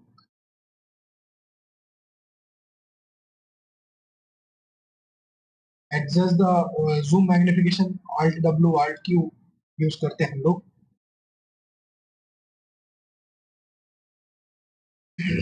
एस्केप बटन बचने के लिए, ये हमने देखा, इन दोनों के साथ हम लोग लेटर के साइज को डिक्रीज इंक्रीज कर सकते हैं, कंट्रोल और ये ब्रैकेट, स्क्वायर ब्रैकेट जो है, करली ब्रैकेट्स ना होके स्क्वायर ब्रैकेट्स। एस्केप बटन क्या है, ये भागने की कुंजी बोलते हैं इसको। एस्केप कुंजी कंप्यूटर कीबोर्ड पर एक कुंजी है जिसका उपयोग विभिन्न कार्यों को रद्द करने के लिए किया जाता है। बैकस्पेस से क्या होता है, जब भी मैं यहाँ लिख रहा हूँ, अगर यहाँ बैकस्पेस लगाऊंगा तो लेफ्ट साइड खसकेगा, ठीक है। यही है बैकस्पेस और कुछ नहीं है। रिटर्न की से किसको जाना जाता है, मैं क्या बताता, बैकस्पेस पे जब भी, सॉरी, एंटर, अगर आपने कुछ लिखा,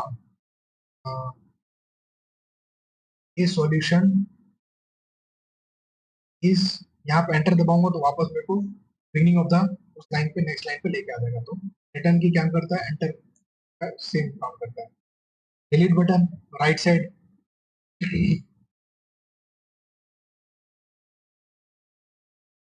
प्रिंट स्क्रीन का एक ऑप्शन रहता है आप कीबोर्ड में, यहाँ पर ऊपर में। और डायरेक्ट शॉर्टकट की तो शिफ्ट विंडोज एस, ठीक है। मैं आप देता हूँ, शिफ्ट विंडोज एस, एक प्रिंट स्क्रीन का डायलॉग बॉक्स ओपन हो चुका है, ठीक। अगर एफ डायरेक्ट प्रिंट स्क्रीन आपके कीबोर्ड में रहता है, मैं उसको दबाऊंगा तो भी डायलॉग बॉक्स ओपन हो। तो ये कुछ कीबोर्ड पे ऑप्शन है। स्क्रीन लॉक का भी ऑप्शन, पॉज ब्रेक का भी ऑप्शन बताइए, इस कार्य का स्क्रॉल लॉक बटन जैसे ही है, ठीक है, लॉक बटन करने का।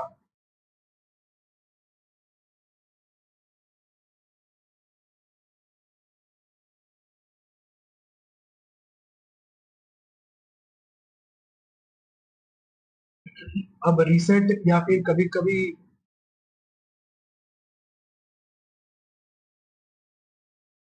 कभी कभी कंप्यूटर हैंग हो जाता है, तो पूछता है एग्जाम में इसका कमांड क्या है, कंट्रोल अल्टरनेट ऑल्ट और डिलीट, ये इसका वो है। कभी कभी कंप्यूटर के हैंग हो जाता है तो कौन सा बटन, कौन से शॉर्टकट की पूछा जाता है एग्जाम में, तो कंट्रोल ऑल्ट और डिलीट, ये है इंपॉर्टेंट।